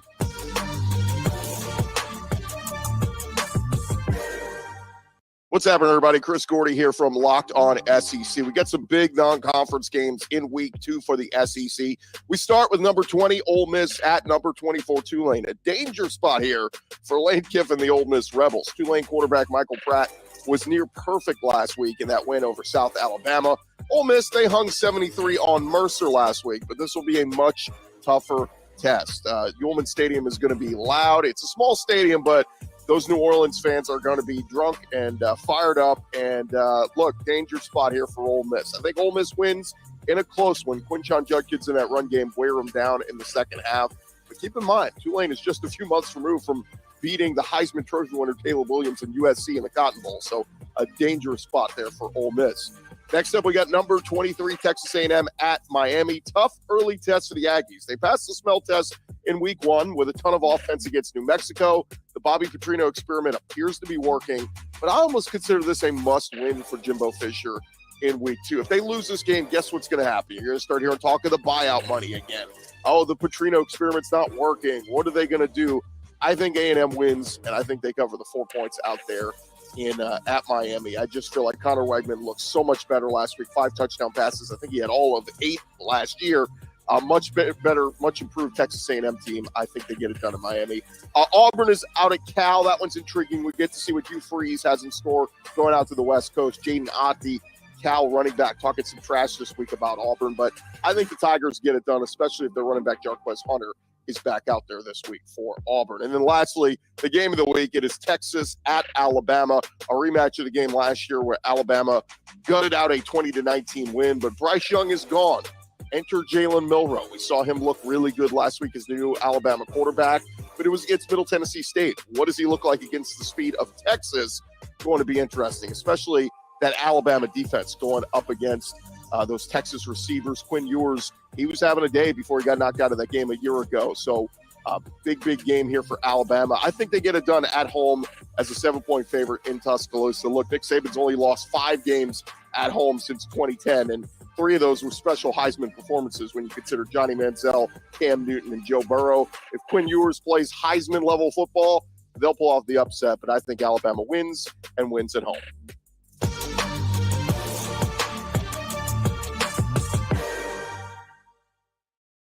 Guys, the only conference we're missing here, the ACC. Kenton Gibbs, what do you like over on the East Coast? Well, I know that y'all, didn't get the ACC's conference confidential because y'all wanted to hear me and Dono talk about this thing on there since we got 2 ACC guys here. But let me tell you this.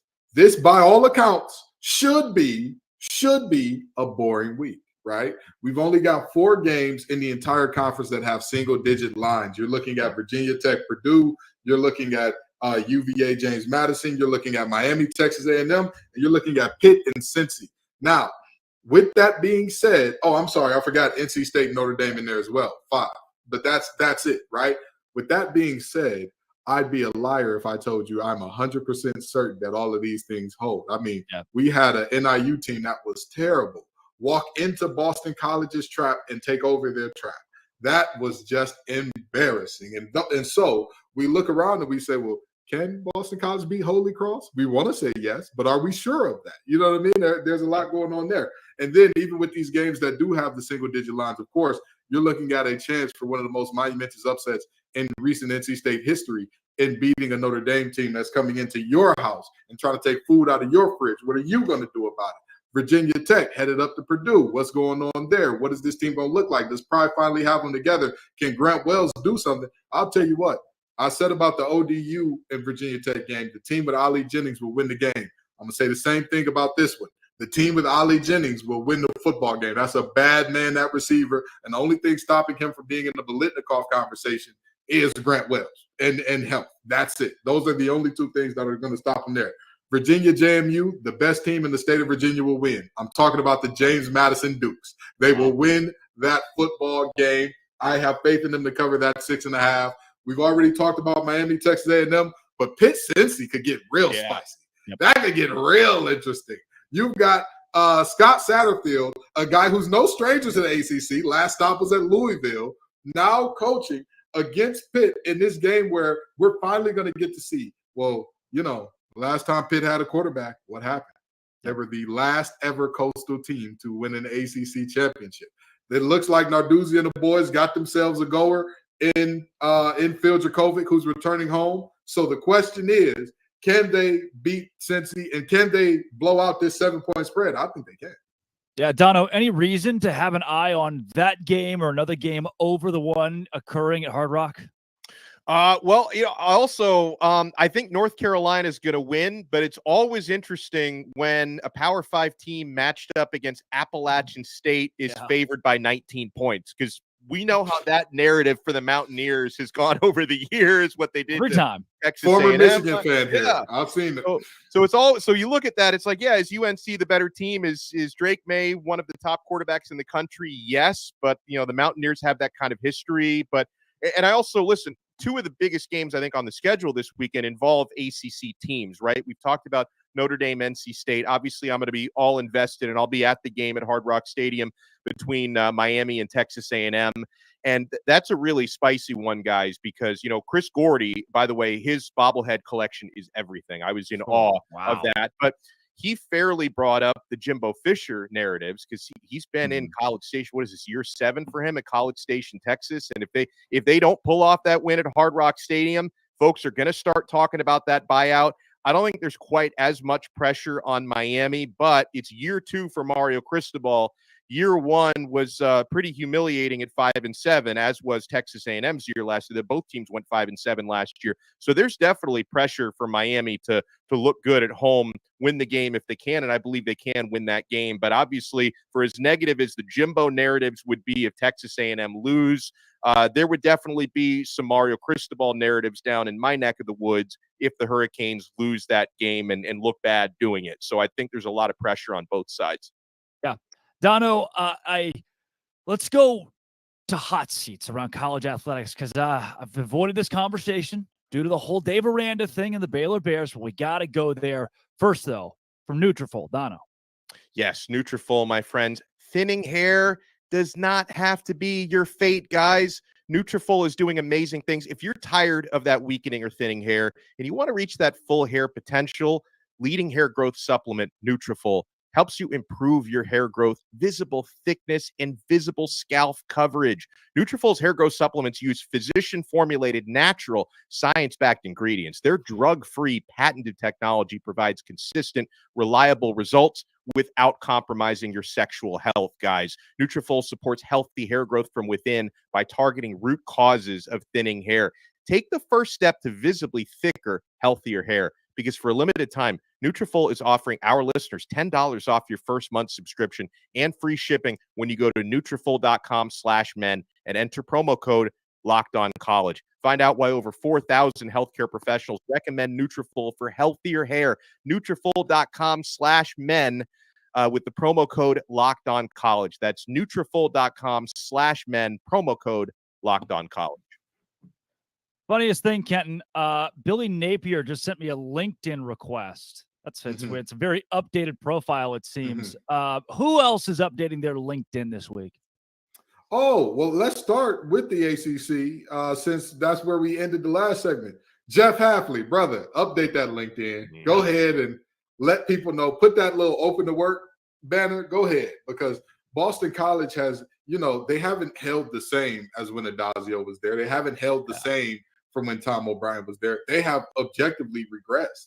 Boston College, here's a fun fact about Boston College. They had never lost to UConn nor a Group of 5 team previous to Hafley's arrival. Yeah. I'm sorry, not FCS, a Group of 5. Yeah, Group of 5 in UConn. So, yeah, and he lost to both in back-to-back years, scoring 3 points against UConn. Hafley, brother, go ahead. Hey, listen, I'm going to tell you this. Athletic director, Mr. Blake, you go ahead.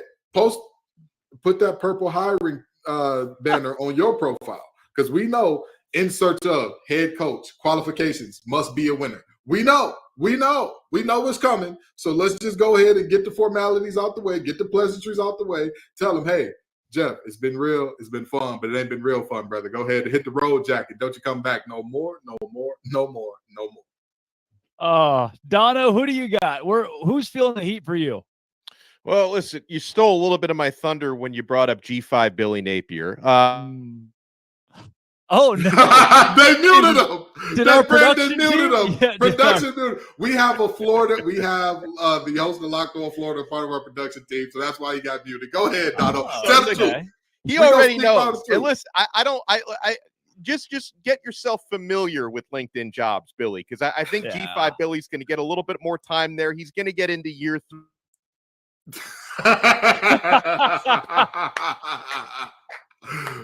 Dono, it's weird. Your mic's not working. They can't mute the truth, Dono. Tell the truth on them. Tell them folks the truth. Bullying is working on me in this case, because I also want to remind folks that I don't know if Dabo Swinney even knows what the internet is, because he's so behind on everything else when it comes to NIL, recruiting policies. But if someone can direct Dabo to a computer, you might want to at least complete a LinkedIn profile. Okay, just complete that profile, because if the Tigers don't get back on track after getting blown out by Duke, he might need to spruce up that resume a little bit and log on to LinkedIn Jobs. Now, wait a minute. In Dabo's defense, and I hate to say this, because you're making me defend Dabo all willy-nilly. That hurts my pride. Friday's supposed to be a good day for me, Dono. Friday's supposed to be a great day, but here you go, got me defending Dabo. Dabo has the type of leash where he can afford one actual down year. Because last year, everybody said, oh, that's a down year. No. That was a down year for Clemson. That wasn't actually a down year. Double-digit wins, New Year's Six Bowl, conference championship. That's not a down year. Now, he can afford one. If they go like 5-7, 6-6, something like 6-7 or whatever this year, he'll be okay.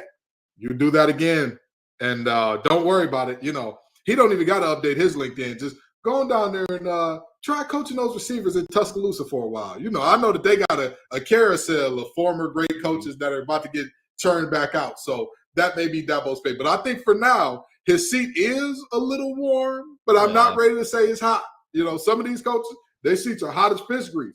I'm looking at you up in Minnesota. They ain't liking rowing the boat, brother. If you don't show improve something against the teams you got coming up here, you know, you're going to be looking at some problems. So I'm just saying. Throw a little PJ Fleck out there. Yeah, Fleck got to get it. Fleck got to be in on it. I want to, I don't know how to react. How often do you see a head coach cry on the sidelines in the middle of a game? Yeah. I mean, there's the one human side of me that thinks, guy's probably going through the ringer right now. And then the other side that thinks, we can't do that.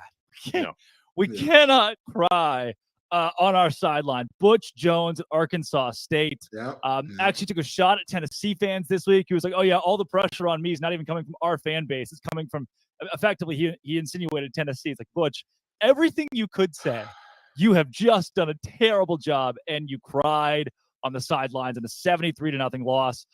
Him and Neil Brown are tied for the hottest seat, though Neil is so fired that he doesn't have to cry, because he's just like, all right, all right, where am I going to be? Where am I going to be next?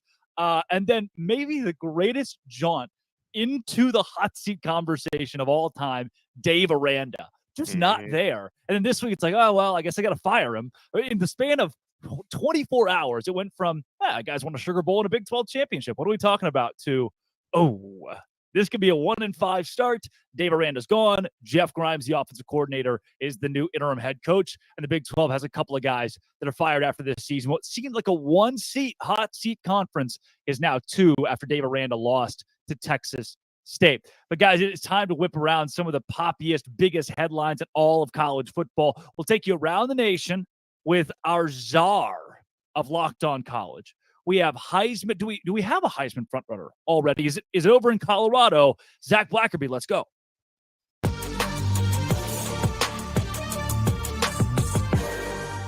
It's a Blackerby Blitz on College Football Kickoff Live. Zach Blackerby, host of Locked On Auburn, also the savant of the College Channel. Ooh. Zach, yeah, you're welcome. Checks in the mail. Colorado knocks off TCU this week. Did Deion Sanders just prove that you can take 70 kids out of the transfer portal and win now? Yeah, I think so. Now he's got to do it consistently. And it wasn't just 70 kids. It was 60-something kids and Travis Hunter. I mean, that guy counts as like 10 players with the amount of snaps he's going to play, and how sustainable is that over the course of the season? I don't know. But right now, I think you can make the case that Travis Hunter deserves the Heisman. That's kind of where I'm sitting with him right now. Wow. All right. Well, we can give Travis Hunter or TJ Finley the Heisman because TJ Finley, the old Auburn kid, put it on the Baylor Bears, a team that won the Big 12 and the Sugar Bowl now 2 years later, lost at home to Texas State, giving the Bobcats their first ever Power 5 victory. Unbelievable. Unbelievable. Yeah, didn't work out at LSU for TJ Finley, didn't work out at Auburn for TJ Finley. But maybe him going to Texas State was the key to unlocking his potential because it's been there all along. The guy's ginormous. He's got the arm. I think he's got the attitude. But, man, that was wild. And, hey, Drake, a lot of people were saying that he was going to be the third-string quarterback or at least the backup when he transferred there. So props to him for winning that battle and then taking it to the Baylor Bears. And you know a few things about that team. I do. I was in the house for a historic upset. It was either him or Malik Hornsby, so a great transfer class at Texas State. Again, proving that you'd rather have 30 juniors in college from a different school than 30 freshmen in a recruiting cycle now in college football. Zach will take it to Ames, Iowa, where where half of the Iowa State football team is no longer on the football team due to a betting scandal where some were even betting on games they were playing in, including former starting quarterback Hunter Deckers. What do you make of college kids betting on their own games? I mean, it seems like it was so widespread within their locker room. How does somebody not step up and say, hey, guys, not only is this wrong, this is very illegal and much bigger than just football. It's just amazing. I mean, nobody stepped up and said anything, Drake, that there was some kind of like culture of betting within the locker room. Very corrupt, very stupid. Let's just be very clear here how dumb this is. And yeah, it's really wrecked the program that already wasn't in the best spot anyway. Now, if you are not a college football player, you can go to FanDuel, which is a proud betting sponsor and partner of the Locked On Podcast Network. That's right. Zach, Caleb Williams' dad came out this week and said that if he's drafted number 1 overall and doesn't like where he's going, he'll just come back to college and make even more money through NIL. What do you think about the old John Elway story coming back? Well, he's getting money, from Nissan because of the Heisman House? He's getting money from Dr. Pepper. It seems like that commercial's on my TV every time a football game goes to a commercial break. So I'm sure he's being well taken care of. And I think this is some of the beauty of NIL. I think we saw it most impact college baseball when a lot of guys chose to not go play in the minors for 20 grand a year, when instead they can make 20 grand a year and also have all this access, to the college facilities. I think you're going to see some guys say, no, my gig right now is better than if I were to go to the NFL. And I think you're going to see it more in the later rounds. It's kind of interesting seeing it with a potential number 1 overall pick. But when you win the Heisman, you get that cheddar from more than just your school's collective, Drake. And I think, I don't know if he's going to necessarily make more in college, but look, I don't know if I'd want to go play for the Cardinals either. So I do not blame Caleb Williams if this is all true. Well, look at Deion Sanders at Colorado. He gets the win at quarterback, and now he's multi-millionaire through NIL, making more money than Joe Burrow's base this season. Does that show, hey, look, we're at an age, the longer you stay in college, the better if you're that guy? Yeah, if you're that guy, it's all about, the name, image, and likeness. I think NIL shifted to, almost some pay for play with all these collectives popping up. But it is more than that. At the core of it, it is still about NIL. And these folks that are making a lot of money, I cover Auburn, Swinney Lee, the best gymnast in the world. She's a gold medalist, for the most recent Olympics. She made a ton of money, but it really wasn't from Auburn. It was from Dancing with the Stars and all these other big brands that partnered with her. And if you're that big, you deserve that sort of money. And you probably have more freedom to do that at the college level than you would in the NFL. Couple more, Zach. We'll take you back out to the South. Clemson Tigers got drubbed by the Duke Blue Devils. Yikes. And Dabo is in Spain without the S. What do we do about Dabo Swinney? I think you got to start asking the question, if he doesn't have the best quarterback in the country, how good of a coach is he actually? I mean, this is a guy who had loaded teams with Taj Boyd, and he was throwing to guys like DeAndre Hopkins and Arkevius Bryant, I believe, was on that team as well. Andre Ellington, and they couldn't get it done with that roster. But hey, Trevor Lawrence was really, really good. Deshaun Watson was really, really good. Kind of makes you wonder, if he doesn't have the best quarterback in college football, how good of a coach is he? Chad Morris is on staff. That's all you need to know, Zach. Oh my gosh. Why do people keep hiring him? It doesn't make any sense. Offensive assistant at Clemson. Last but not least, you sent me this name incorrectly when you texted it to me. It's not Jaden Ott. It's Jaden Ott of Cal. The Bears said the name Auburn means nothing. Zach, it's your one Auburn headline of the week. I appreciate it. Are you fearful of the Cal Bears this week? I'm not. I'm actually less fearful after he's kind of shooting his shot. Does he not know that he plays for Cal? This is a team that hasn't had a winning conference record, I think, since 2009. They haven't won a national championship since 1937. Like, what are we doing here? You play for Cal. You were just like not in a conference a week ago because nobody else wanted you.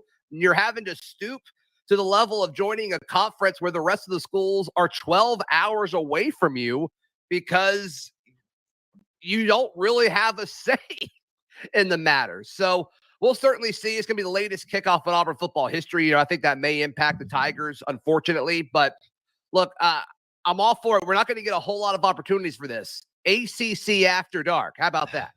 Gross. That's Zach Blackerby, host of Locked On Auburn and the savant of the Locked On College Football podcast, right here on College Football Kickoff Live.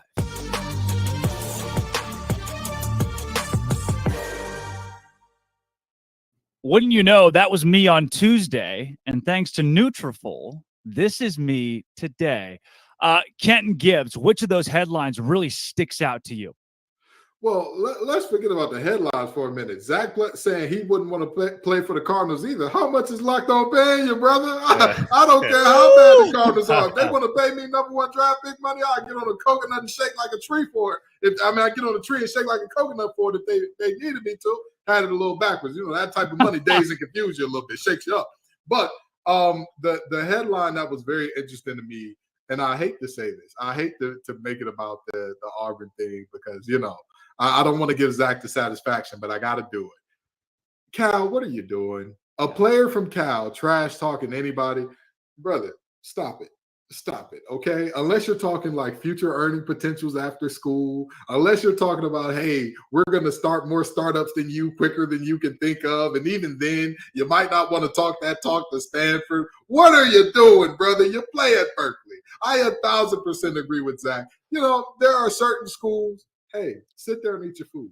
Cal is one of them. Not only did Cal have to go to a conference 12 hours away in the ACC, but Zach forgot to mention, they're taking a reduced cut. They're coming in literally saying, the ACC basically looked at y'all and said, well, it's 2 a.m., the bar's closing down, and you're the only person left.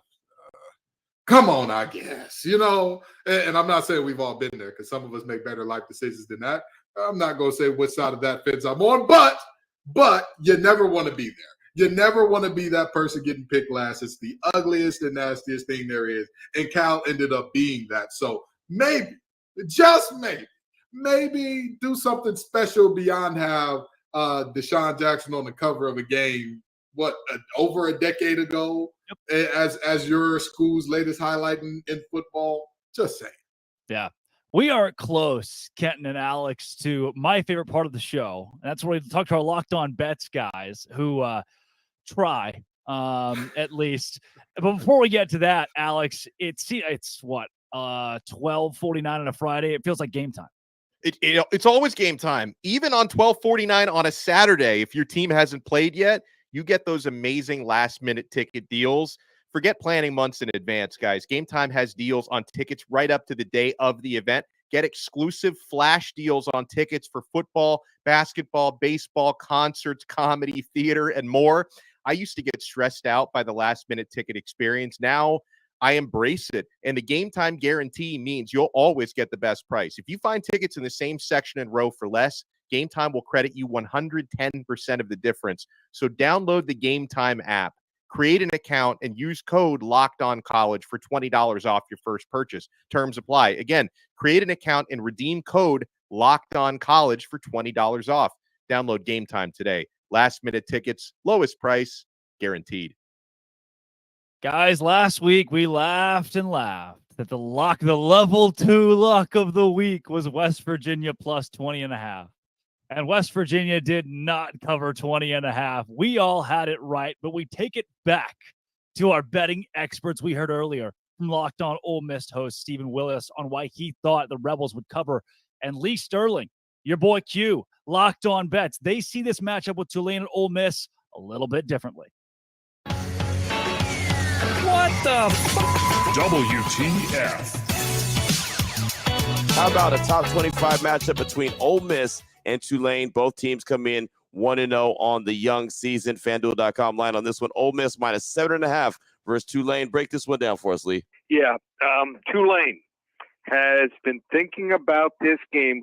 It's what I call the circle game since they lost 61-21 in 2021. Popular pick last week of handicappers around the country was for South Alabama to knock off Tulane. People don't realize Willie Fritz, amazing coach. He coaches these kids up. They don't get in trouble. They do it the right way. They develop, and they have a home field advantage. How about this? Last 4 seasons, they're 16-4. 16-4 against the spread here at home. Ole Miss can't stop decent offenses, and when Michael Pratt, the Tulane quarterback, is healthy, he is one of the best college quarterbacks in the country. He's their emotional leader here, and it's going to be sold out. They built this small stadium, like 30-something thousand, and every seat will be sold. I think it's going to be a great game, but 7.5 points at home, way too much. I think Ole Miss escapes 34-31, but I'll take the points here in the Green Wave. Oh, man. Yeah, I love it. 30,000 people sell out. Yeah, that'll get Ole Miss here. Half the fans are going to be Ole Miss fans. My level 5 lock of the week, I'll put my toe on it. Give me the Ole Miss Rebels minus 6.5. I think our entire panel is going to agree. So I already said it earlier, so I can't disagree, Drake. I did say earlier, I think Ole Miss covers. I think their talent is going to let them pull away in the fourth quarter. So do you put the toe back on if Mississippi State cover? Like, how does that work? I get a toe back. Can't I get a toe back? I don't know if rigor mortis was set in the toe by that point. And it'd be, I don't even know what that means, Kenton. I don't even you're using French words now. What are we doing here? Fair enough. This is America. I'll speak American. And I'm going to speak some very plain, locked on level 8 host talk here. The truth is, I don't know why our locked on bets guys want to cost these people money. I don't know what's going on. I don't know if they got an inside deal with FanDuel or something. Like, hey, we'll feed them bad info. Y'all put a little extra in our pot. But boy, I'll tell you what, I don't see, again, is it possible? Is there a world in the multiverse where Tulane makes that type of game? Sure. But I think the most likely outcome here is that Ole Miss, Tulane plays them close. They keep it close, but Ole Miss just pulls away late, and they pull away enough to where they cover. Yeah, Dono, this feels so, of all of the games they could have chosen. Can I go off and give you my own level 18 lock on a completely different game? Because you guys talked about this earlier. Give me a level 18 lock. I didn't get a chance to jump in earlier when you guys were talking about the Georgia Ball State game. And I would agree, I'm not betting on a 42.5 point spread in either direction in this case. But however, if you look a little deeper into the FanDuel numbers, I do think there is a certain bet where I find value in the Georgia Bulldogs, and that's the first half spread minus 22.5. I see that one playing out, fellas, because Kenton, you hit the nail on the head earlier when you talk about, trying to go, picking a team to win a game by 43 points. You're assuming they don't call off the dogs. You're assuming their 2s and 3s and probably 4th stringers who get in that game keep scoring, and that their 4th string defense doesn't take their foot off the gas. That is a fool's errand to try and pick the 4-quarter spread for that game. But Georgia, they're going to have their starters in for at least a quarter for the better part of the first half. I think they're going to be up by more than 23 points at halftime. So I take Georgia minus 22.5 for the first half spread. That is a level 18 lock. Yes. I love it, guys. There are a few in the Big 12 that I really enjoy this week, like Kansas State hosting Troy. I don't think Troy's a bad Sunbelt team, but 16.5 for a home team that I think could win the league. It's one of those 11 a.m. snoozers that ends 31-14. I don't know if it's a total blowout, but they're at least going to cover 16.5. And then I've started as a picked apart where this league is. The one game that I keep coming back to is Alabama, Texas. So if I do need to pick one game, I've lost my left pinky toe, but it is on ice. I have it right here. If I can reattach it, I will reattach it with my level 18 lock this week. The Texas Longhorns plus 7. Some say 7.5. I would wait till kickoff because it keeps moving in the Bama direction. I'm going Texas plus 7.5. My left toe, rusted knife once again in hand, tetanus shot in the other. There it is. There it is. And look, you can see on my left foot, you can see my heels. I have been breaking those in the last few days. Kenton Gibbs, what's your lock of the week? Boy, I know that Rex Ryan is excited to watch this show now. But so I don't have a level 18 lock. I'm not as confident as y'all, but I'll give you a level 9 lock. By the way, for folks watching, it's level 1 through 3 lock, by the way. So these numbers that we're throwing out, completely fanatical, but that's where we are. I've talked about the James Madison and Virginia game already, but I want to dig deeper into that. Last year, James Madison was one of the best run-stopping teams in all of college football. The only team that stopped the run at a higher clip than them or better than they did last year was some team that plays in Athena or Athens or something like that, some Bulldogs or something. I don't know. They're not the Dukes. That's all I know. And that team is going to be looking at a Virginia team that, objectively speaking, the wide receiver talent isn't really there. The best thing that they've got is a running back core that's fairly deep and all that. And when I look at that matchup, I say to myself, 6.5 is generous because if James Madison wins by a touchdown, they get this thing done. I'm going to give you a direct quote from Tony Elliott last week. Us playing this game is a win. That was his quote about playing against Tennessee last week. Literally, them fielding a team and playing a game was a win. And mind you, with the tragedy that happened, they had not played the last 2 or 3 games of the season. So I understand that. But with that being said, James Madison ain't going to feel sorry for you, buddy. That's not, there's no moral victories. There's no show up and we're happy for James Madison. James Madison going to show up and say, this is our state. We got to prove that this is our state. And we'll see the Dukes do more than put their Dukes up and win this one handily. I love it. 2-minute warning, guys. 30 seconds. Dono, your biggest take this weekend. My biggest take this weekend is that I don't hear Miami getting a whole lot of respect. I mean, I guess it's not too surprised that the Locked On Aggies host is going to pick Texas A&M to cover. Yeah.